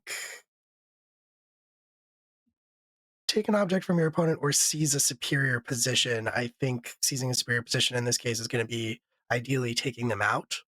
That would be option 1. I think flirt with or provoke your opponent and gain a string on them is going to be the second one, because this weapon would be very well known by thaumaturgists. Akaikawa was which means Red River, when he was the God Slayer. He's just a regular. He's basically just been a regular assassin who kills people who use magic, thaumaturgists. And this was the weapon that he used to do it. Okay. As you do this, you come out. The back 4 riders, the thaumaturgist riders, see you do this. See you approach. You slash at them, and you are able to like land blows on all 4 people along one side. The first 2 riders in the front, just they keep fucking going. The cart manages to stop before running over the lead thaumaturgist, and 2 of them just keep going. They're like absolutely the fuck not. They're like, no, we're gone. The 2 magic cops in the back, whose armor is a little bit better. You do score a hit on 1. And again, I think what you do there, a lot of the people who you scored hits on, because of the nature of your sword, you've seriously damaged you haven't like injured anyone specifically, but you've seriously damaged their armor. So they are all easier to hit now. And that makes them nervous. They do not like that. So now there's fewer of them, and they are all really sort of upset about that. They're scaled. They are scared. The two regular cops, the non-thaumaturgist police, on the other hand, don't seem as intimidated. They actually seem a little more like, okay, yeah, that's why we're here. To die unafraid. Exactly. Precisely. Ruby. Yeah. What do you got a 7. I got a 7. So on your Defy Disaster, Mm-hmm. you can act here. Yes. But it is either going to be, I'm going to give you the choice between, well, tell me what you want to do, and I will give you a choice. Okay. Ideal situation, what do you want to do here? I wanted to jump on top of the roof since it has stopped to avoid running over the head. Mm-hmm. And use my rapier to strike at whoever is closest to the door, like just from above. The unfortunate situation that you have wound up in, mm-hmm. the sort of success with sacrifice here, the sacrifice that is kind of being made because they knew you were coming and they stopped. They've stopped well short of where you are. So you're not going to be able to make it onto the roof of the caravan, or if you do, it's going to take you time and they're going to see you. They're going to see you before you can get there. So you can either stay unseen where you are, make a change of plan to get down there and then get over to the thing, or you can let yourself be seen and give them time to react before you jump on the roof of the thing. All right. Hey, Sasna. Yes. You want to do something real dumb? You're out in front of them, right? Oh, I'm out in front of them, and I just launched a mutant fish at them. All right. Like you do. Since you're out in front of them, they've stopped well short of me. I think I'm half tempted to say Ruby jumps, yells at you to catch her, and then as soon as she lands in your arms, starts shooting them.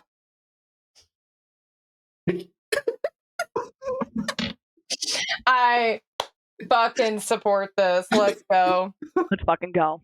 Yeah. Yeah. Let's do it. What would a Thirsty Sword Lesbians game be if somebody didn't end up in someone else's arms? Oh, let's go. Hey, Saz. Hey, Saz.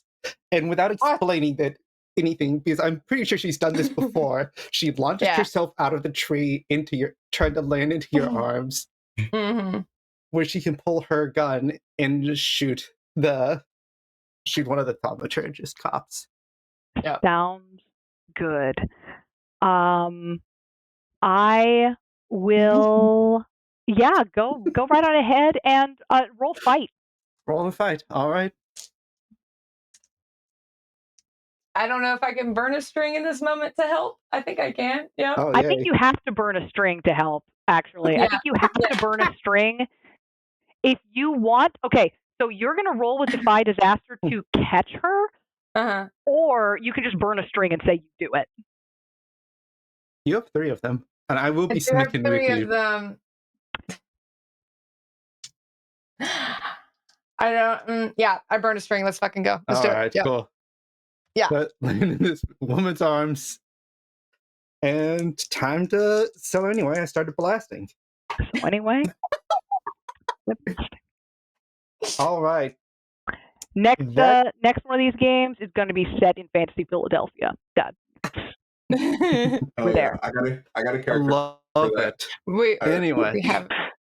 That is this on the stream. That is a 9. altogether. Okay. So that's a 9 for your fight roll. Hmm. Are you, Saz, are you spending that string? Yeah. Oh, it's spent. Okay. Cool. Hell yeah. So choose 2. Choose 2? Okay. So, I want to inflict a condition on one of them as I shoot Okay. them. And I do have a question about these things. Because a little behind the scenes in the terms and signs and stuff, every magic spell, every caster has to have the stop sign somewhere on them. Oh, this is not for this setting. This is for another thing. I'm not using those rules because it is labyrinthine and would make magic take way too long. Fair enough. For that would be a great, if we wanted to run, if I actually ran a Thirsty Sword Lesbians campaign in this setting that was actually meant to be like a Thirsty Sword Lesbians game. It wasn't a hack and slash. But that's not what we're doing. So okay. I want to hear what you're doing. But I was gonna pick take something from them, and what I wanted to take was another bullet hits their armor and destroys one of the seals on it. Actually, I love that. Yeah. I love that. So the thing you take from them fully, we'll go with that.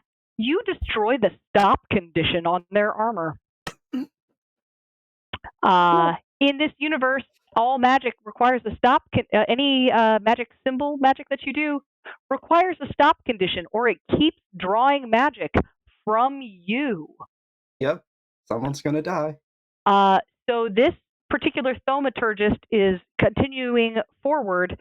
Their armor, they stop, and now they're desperately trying to take off their armor, which is actually you can see it starting to repair itself now from the damage that was done by Kana, and getting stronger and harder. And they're desperately trying to take it off before it drains all of the magic out of them. And their face, before it disappears underneath their the tunic, is starting to go full drank from the wrong grail. And that's why Ruby doesn't use magic. It's scary. It's fucked up. And last but not at all least, what's happening, Gilda? Well, my job is to get into the carriage, so I'm going at a full sprint. I don't care who is in the way. My only target is to get into the carriage so that I can release our wizard and give them as many batteries as they need. Fantastic. So you are charging the caravan. How? Let me see. The question is what gets in my way, I think, because I'd like to at least talk through the slippery ability depending on what I have to deal with. So at this point, the battlefield has been really focused, and everyone is kind of focused. The 2 cops, regular cops, including the one that pointed directly at you and inflicted that condition on you, they're now focused. They're sort of riding up and being like, well, the wizards need help, and have kind of,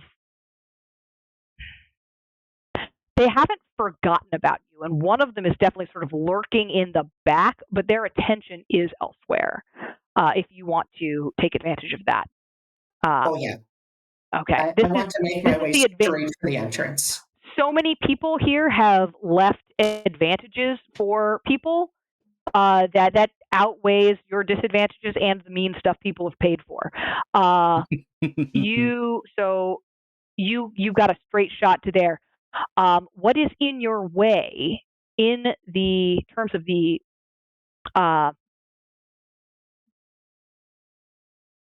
it is locked and barred and also as I said, it is thaumaturgically active. Lots and lots of symbols of warding, lots and lots of symbols of like strengthening, and the essentially the stop condition for a lot of this stuff is a word from someone else.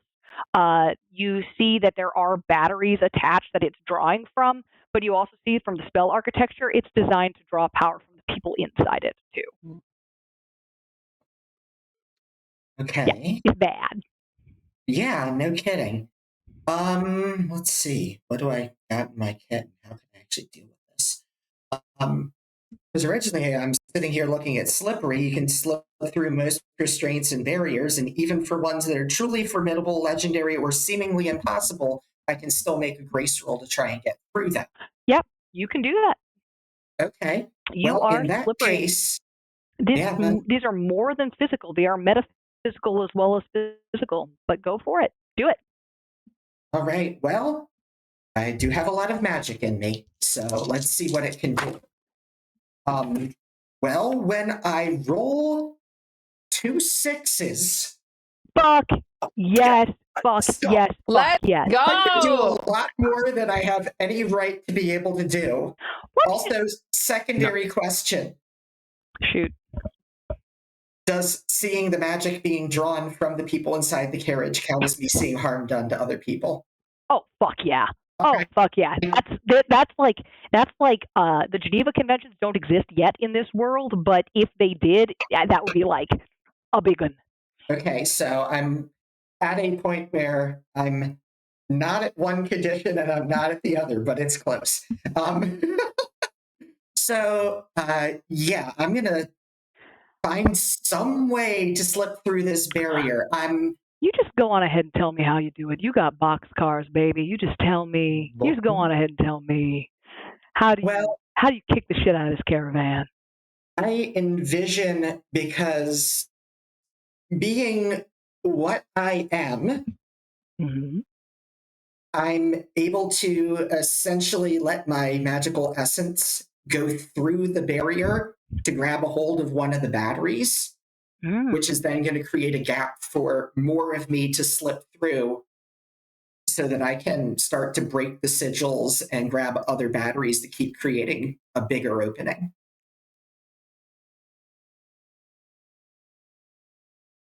What we see from outside is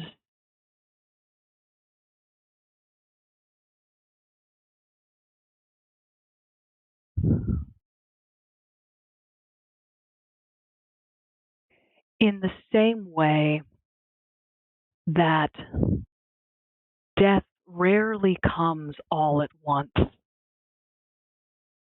but in 1,000 tiny cuts. Humans don't die all at once. Very, very rarely. It's cell by cell by cell. We break, we senesce, we crumble, we decay. Your nature is that decay, that slow crushing and fracturing of all that holds together. And you let your nature out. And it cracks and cracks and cracks. And we hear, all of you hear, in just the back of your mind, in a way that is both less than and more than real, great wings and the creaking of ancient floorboards as Heron House passes over you. Was anybody actually looking in my direction as I did this? I think is the next question, because there probably would be a visual response. Yeah. Oh, I haven't done that yet. Kana was back there. But I think you might, I don't know if you ran up ahead. I don't know. Who wants to have seen? Actually, based on where in everybody's facing at the carriage, you probably all see my hand go literally through the barrier, and as it passes through, my form of my hand starts to go black with crackling blue lightning streaking up my arm. As soon as the barrier breaks through, it reforms back to what you were used to be seeing, but you definitely saw that. That was unmistakable. Was Seen that the that barrier Who? breaking me down, or was that something else? I will. Familiar lightning. That did not come out on our joint mission. No, will. but familiar because I know the Storm Rider. Question mark. Yeah, sort of, maybe. I will. I'll let you figure someone out. Yeah, do I recognize it? You may decide if that. Honestly, I think if you spend a string, you already are past your suspicions. But if you do not, then it's maybe a roll to figure out instead. Yeah. I'll spin the string. I don't care. Let's fucking go. I would also like to spend a string to figure someone out. Go for it. Well, Q, the Storm Rider definitely recognizes that void and lightning from when you were escaping your captors and tormentors. Yeah. Yeah, that being of pure magic looked exactly like what you just saw from my arm, who came to wreck the facility where you were and essentially gave you a clear path out. This whole time. It's been hit this whole time. We'll talk about that later. Yeah, I'd say we might. Who's rolling? Who's rolling to figure someone out? Connor doesn't have a string to spend, but I think he's just muttering to himself again as he's going to work. Like, doesn't tell me anything. That's great. This is great. This is fun. I Nobody said rolled a anything. 3. I don't figure shit out. You don't know shit. You don't have a connection enough to know. I have a string on Gilda. I have 2 strings on Gilda, so. I will say you didn't have. If you spend those strings, I'll give you something because I don't know if you don't have the history with Gilda to know, but you might have the history. You might have other background. So go ahead and roll. You can spend a string, I'll spend 1 or you string can to roll. figure someone out, and I'll add a +3 to that. Mm-hmm. And let's see.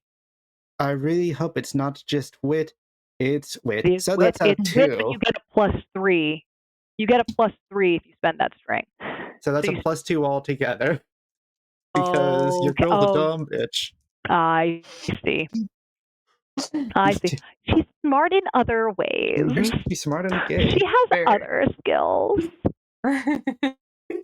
All right. Well, fortunately for me, that her -1 doesn't matter because that's a 9 + 2. That's an 11. Yes.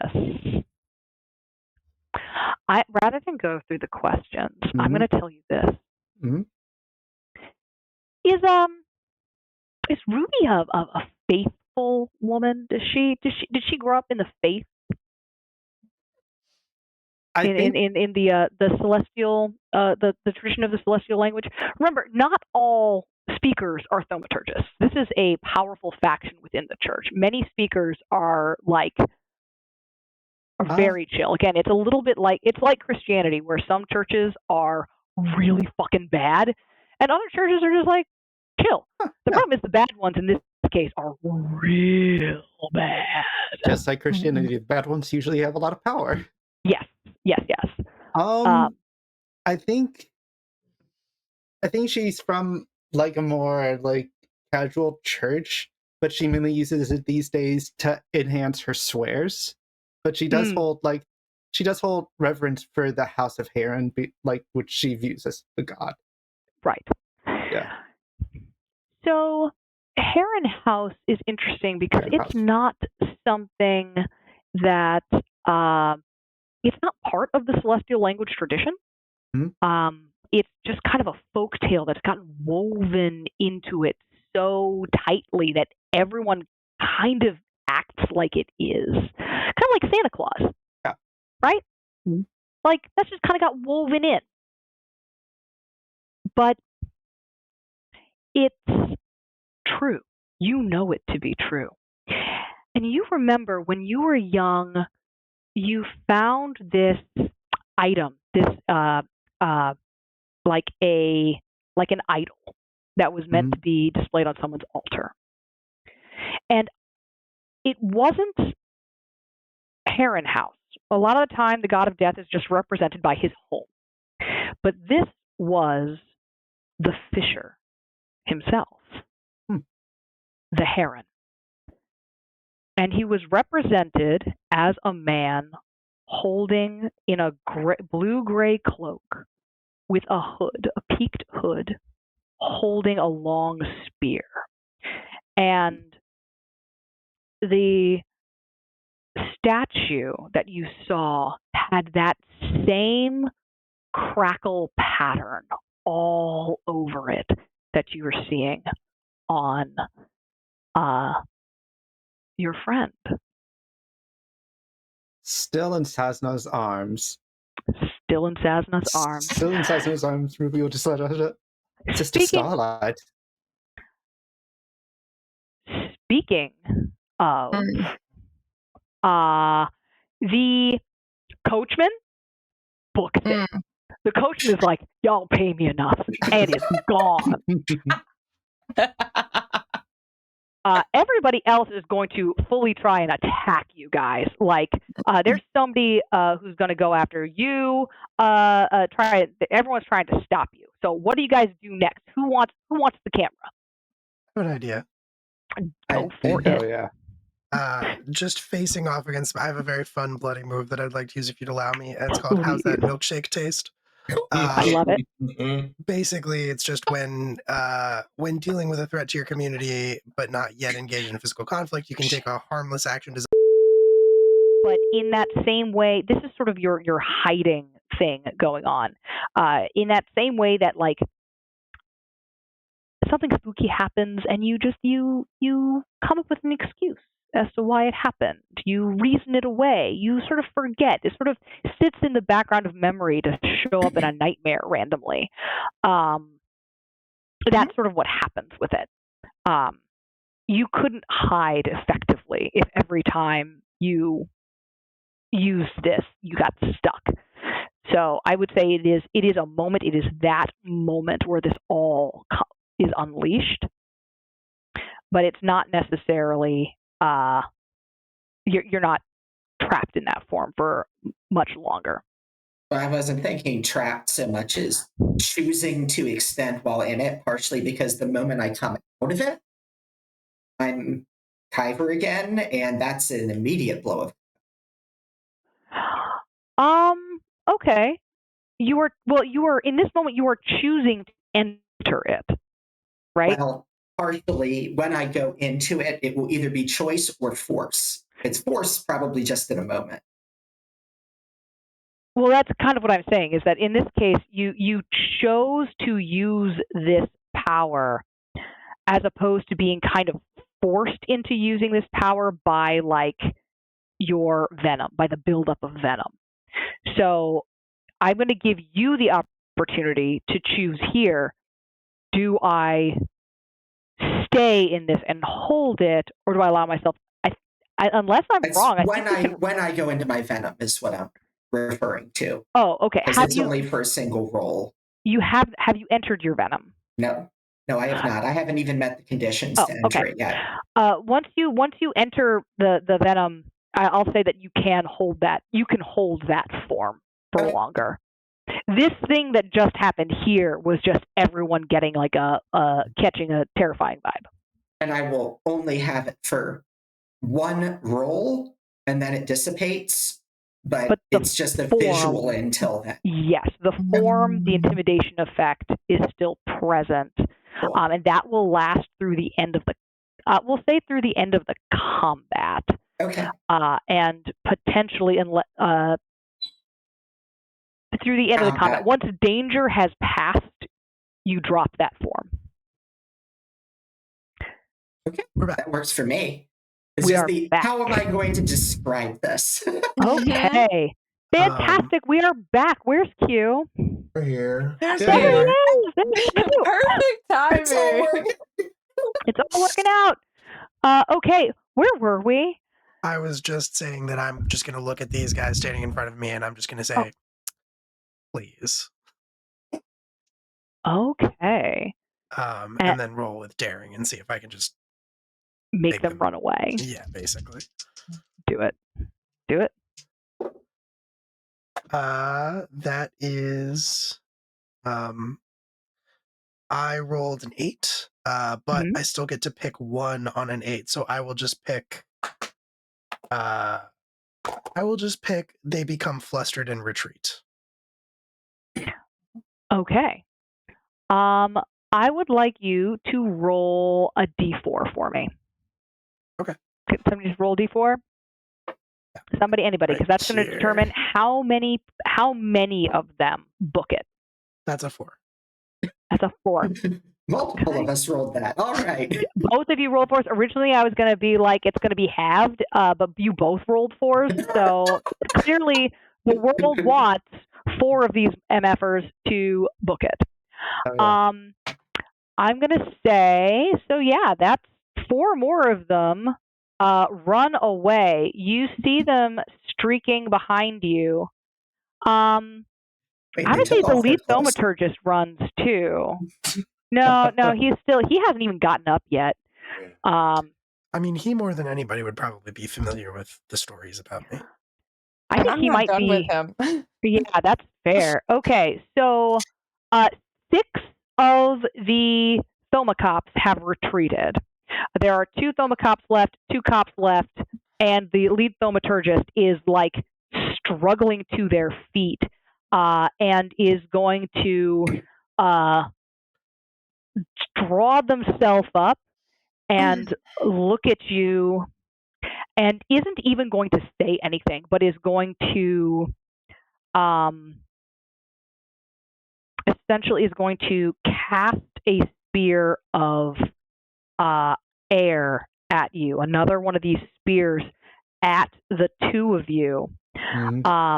And there is a little echo in here that you can hear sort of in your hindbrain that just says, run, run. So I would like you guys to, if you would be so kind. Yeah, Justin, fucking fun. grip it and rip it, baby. Slop that down, Can I dude. clarify who you guys are in this Yeah. situation? One for the big This boy. is Ruby and Sasna. Okay. This is Ruby and Sasna. We did just get Della did just get a donation person from. Is trying to again cause you to run away. I would like you can choose to either fight this or defy disaster to resist. You can choose to either fight and strike back, which will have you accepting some of this, but will allow you to strike, or you can defy disaster to turn it away. We Defy did just get disaster. a donation from Oh, yeah. professional Sasna simp. Oh, Yes. yeah. Yep. Yeah, that happened. Chef, yep. Yeah. We're aware of that one. Excellent. Holy shit. Okay. Yeah, what are we doing? Double 5. So that makes that an 11. An 11. What are you rolling? Are you rolling I fight? defied disaster. How are you defying disaster? I drop Ruby, so Ruby is On a bud. and the sword comes up again, and I channel some more magic. 3 more batteries burn, and I want to send out a like anime like wind slash from the sword. All right. You dispel, you swat it out of the air. Yep. A wind scar, perhaps? That's the word I was looking for. Thank you. Ruby? Ruby on her butt, her head is filled with this order to run, and I don't think this is the first time she's been magically compelled. So she's gonna do what she normally does when she's getting overwhelmed with this kind of magic. Refocus on something else. I got a 7. Nope. 8 for Divine Disaster. An 8 for Defy Disaster with which stat? With daring, because I think she's going to take her thumb and bite down on it hard enough to cause herself pain and overload the urge to run. Perfect. Do you turn into a titan? Not yet. Who wants the camera? Who wants to do something? There I are. still need to break into the cart, so I would love to do something to this thaumaturgist when we're done breaking into the cart. Okay. All right. So the question is, what's still between me and getting to the people inside? At this point, a lock and some wood. And it's not even something I'm gonna make you roll for. The people who would be doing this are now focused on the people who are attacking. Well, then I'm going to break through at the door using my weapon as a lever. I pull out from the back of my belt what everyone had thought were a series of screwdrivers for my odd tasks. And it turns out they're just 3 pieces of what would look like sticks, but they're connected almost magically when it comes out. I whip it to the side, and the pieces link together to form a rather sizable spear. And I'm just going to say, Ruby, you are suddenly like, okay, that was the statue. I'm just giving that to you because we already had that image of death with a spear. Huh. And spear in, rip open. The door comes off. All eyes that can open lock on you. Soren and Hulda look at you and like smile like, I knew you guys were coming for us. And they like struggle to stand, like leaning on one another. Hulda stops and like starts to try to untie with like shaky fingers. But some of the other humans that are in there with them, and they come out. They take the batteries from you, and they are out. Sazna, what do you do this thaumaturgist? So I feel like this is very on theme for me with how I make characters. Oh, okay. Who knew? There's a rumor. This is where Cass eats a person. Here comes This is where Cass eats a person. Here comes cannibalism. I knew it was going to happen as soon as you gave me that. By the way, as soon as you gave me that thing, I knew. I was like, Cass is going to fucking eat somebody. Yeah. So there's a rumor going around that Kyver have figured out how to get access to magic without batteries. Oh. Oh no. I want to walk up and draw some little sigils on this little man with no stop to force his magic like he would be blessing a battery, except I'm the battery. And drain him of his magic. Oh no. Didn't you describe it as Indiana Jones and like when they drink the wrong cup? Mm-hmm. Mm-hmm. Kalima. Mm-hmm. Fucking let's fucking go. Will makes this face at me a lot lately. I want you to roll. I want you to roll with spirit to do this. Mm-hmm. Mm-hmm. It's a flat roll for me. Mm-hmm. I was trying to figure out if this fails, it's not gonna be good for you. Just FYI. Yeah. You might pop. Ooh. Ooh. What was your question? What? I was trying to figure out if Julia and Cass have been in the same game before. We have. You GM'd for us. We played basically siblings. What game was that? That was with Chrissy and Knox. And yeah. The between. Yeah. Okay. That was fine. That one was fine. I'm gonna roll this one dice at a time, just to add a little more tension. Oh yeah, just add some sauce to it. Oh, the first Yeah, one's a do it. 3.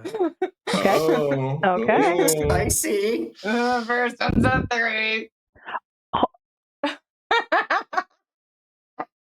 The second one's a 4. It's a That's a 7. 7. That's a 7, baby. Oh, you succeed. Yeah.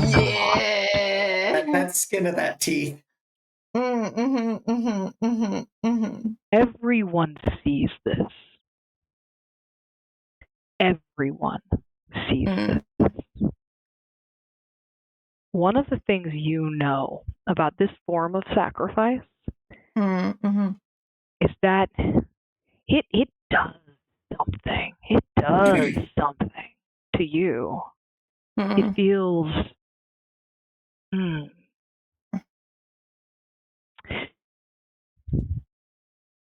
you know how like with chewing tobacco there will be little abrasives like worked into like the like dip and stuff like that to put little cuts on your gums so the nicotine gets in faster. The pain is a little bit like that. There's a pain associated with this high. Something is breaking inside of you. Something that was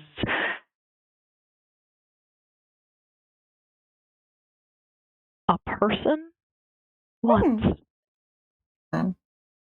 Something, when you do this, when you take this from another person's body, for a second you are more than you are.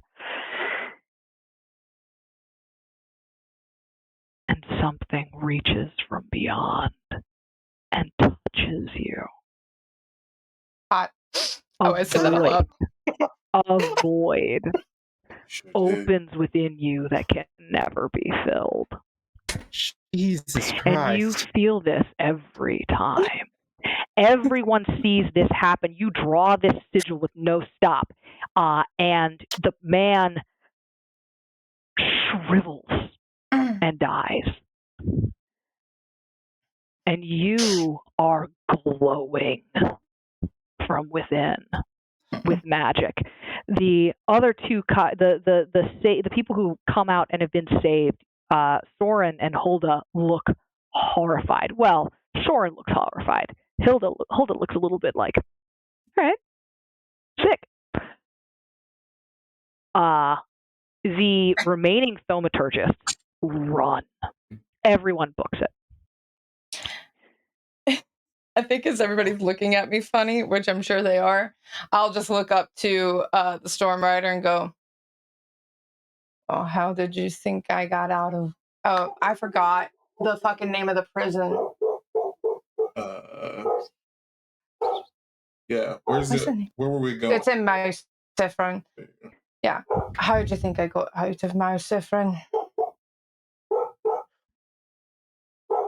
I would like to say that Kana is staring at this, staring at Sazna the way that everybody is, but also just like casually like flicks out the whip blade to decapitate as many of the fleeing thaumaturgists as he can, just like an afterthought. Yeah. Give me a fight roll. Just give me a. Yeah, there's no survivors here. Let's be very clear. Ideally, no, that's not how this works. That's a 10. Okay, yeah, no, you get them. I got a 13. I'm also helping. Just hit the patch. Just pew, pew, pew, slice. Here's the thing. Yeah. Here's the thing. I'm just looking back. You rolled a 7.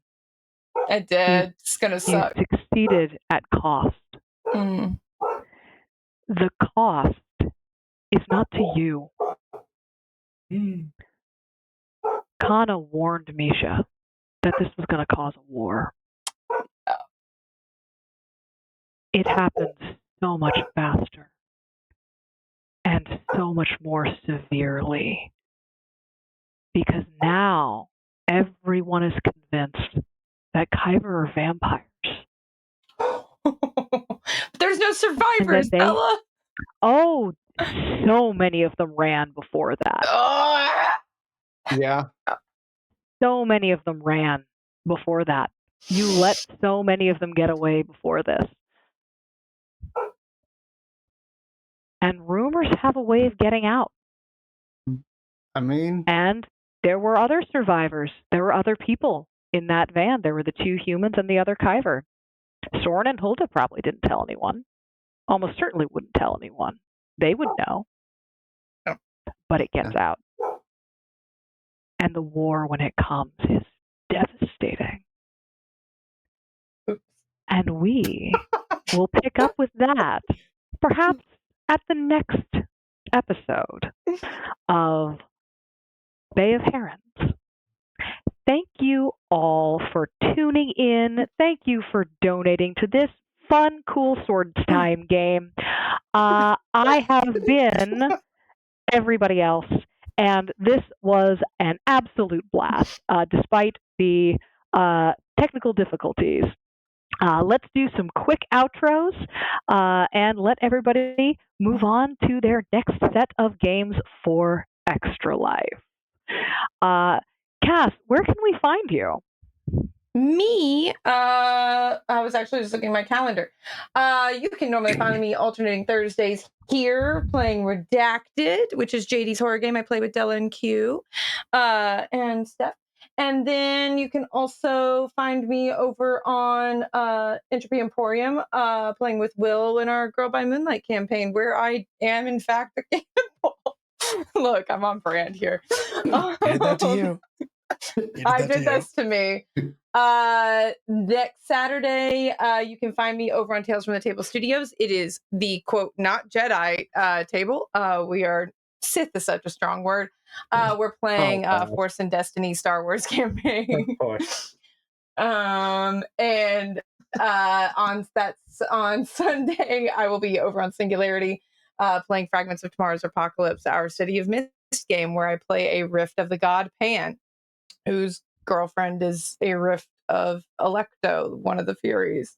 Don't worry about it. We're not causing problems. Worried about it. Concerned. So that's fine. Don't worry. Yeah, his sister just died, so we're gonna we're fine. Don't worry about it. Alrighty. That's me. Q, tell everybody where you can be found. Yeah, hey, so you can definitely find me here. I'm over here a lot. I was just here earlier today for class reunion. You can find me this coming Tuesday. If you don't want to watch, you can come see us here for Nephilim Tenebrix, which is Russ Hulk's game. I'm playing Captain Cassidy Starrunner, who has, with his crew, just become a titled individual. We are the Sword of Mars now because reasons. It's a good time. I'm also, as Kat said, in Redacted, and over at Entropy Emporium, I play They Call Us Villains, where I'm playing the saddest, angiest boy, Connor Creed. He's having a terrible, horrible, no good, very bad day in a world that was supposed to be perfect. It's fine. Let's see. Podcast. I remembered. It should come out on Fridays over on YouTube and wherever you cast your pods. Code Switching Naturally, which is just me and my sisters talking about life and a number of things from the lens of being Black and in America. We are still here in this raggedy bitch. We're doing it together. The horrors persist, and so do we. Beyond that, you can find me out on the internet at Midnight Inc. That is Midnight_INQ. Q is my name. I'm sure you get it. Save a horse, ride a cowboy. I keep making cowboys. That's it for you, boy. Incredible. Tammy, where can we find you? I have a lot less exciting ways to describe here, but I'm on the opposite end of Q. On election night, I probably will be on stream doing actually related to election coverage. I do appearances as a guest commentator, appearing on The Voice of Reason with my old college roommate and his friends talking politics. I'm usually the commentator on there for either talking about trans rights, because a big part of their channel is humanizing the trans community, or I'm talking about voting rights violations, almost always done by the Republican Party. And boy, are they trying so hard to steal this election rather than let it happen fairly. So lots to talk about, and we will be doing it live. And additionally, if you want to find me over Instagram, I am Tamara Rosalie, Taemara, Rosalie. So those are the places you can find me on the internet, and maybe someday I'll get an invite to be a more regular appearer on this channel. I certainly love it. Fantastic. Shell, tell us where we could find you. Hello, I'm Shell. You can find me primarily over on the Dice Fiends, which is an actual play podcast. Every Wednesday, we are entering back into our Masks era with the Kinder Center Heroes.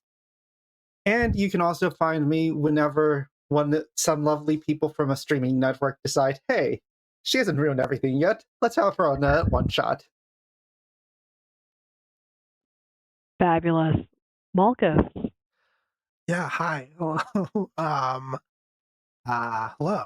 I'm so tired. What? You've got so much more to do. Why? Yeah, I know. I only have a little bit more to do. Stick around for after this at 6 p.m. is Little Earthquakes. It's a Monster of the Week game. I'm not playing in it. I am running tech. Della's in it. You might see me for like 5 seconds. I don't know. But I gotta go get that ready. Like Q said, Tuesday night we are doing Nephilim Tenebris, and then Thursday we're doing God Complex, like Cass mentioned. So most of my job is done for me. Friday I'll be back over at Exquisite Corpse Presents for Metalliteens in the City of Tomorrow, which is a Masks game that I play in every Friday. And I think that's everything I have to talk about currently. A little bit later in the month, I am running a political intrigue D&D 5e game over on Entropy Emporium called Fall of the Ashen Throne. It's very like low magic, inspired by Game of Thrones kind of stuff. And the world building's been very, very collaborative. It's going to be an amazing game. You should check it out. There are some familiar faces. That I can promise you.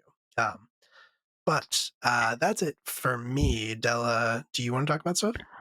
Yeah, I'm Della. I do one shots and also I basically run games about why the church is bad. And my other long-term game at Live from the Apocalypse that runs second and fourth Mondays and will be starting back up in November, late this November, is Thy Kingdom Come, about a couple of teenagers just trying to save their friend from an angel? From an angel? With an angel? Who knows? It's complicated. They're working it out. You can also find me every Thursday where I am playing either in Redacted or with in Andy Giodis's 5e heisting game, Never Embers Enigma.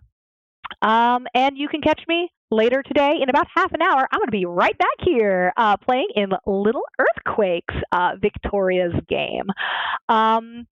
Because of that, I'm going to say we should get the fuck on out of here. Goodbye, everybody. Goodbye. Bye. Come back at 6 for Little Earthquakes. Right now, we're going to raid over to Valdrianth, where our friend Alex, that One Dead Pixel, is streaming for Extra Life as well. Yay!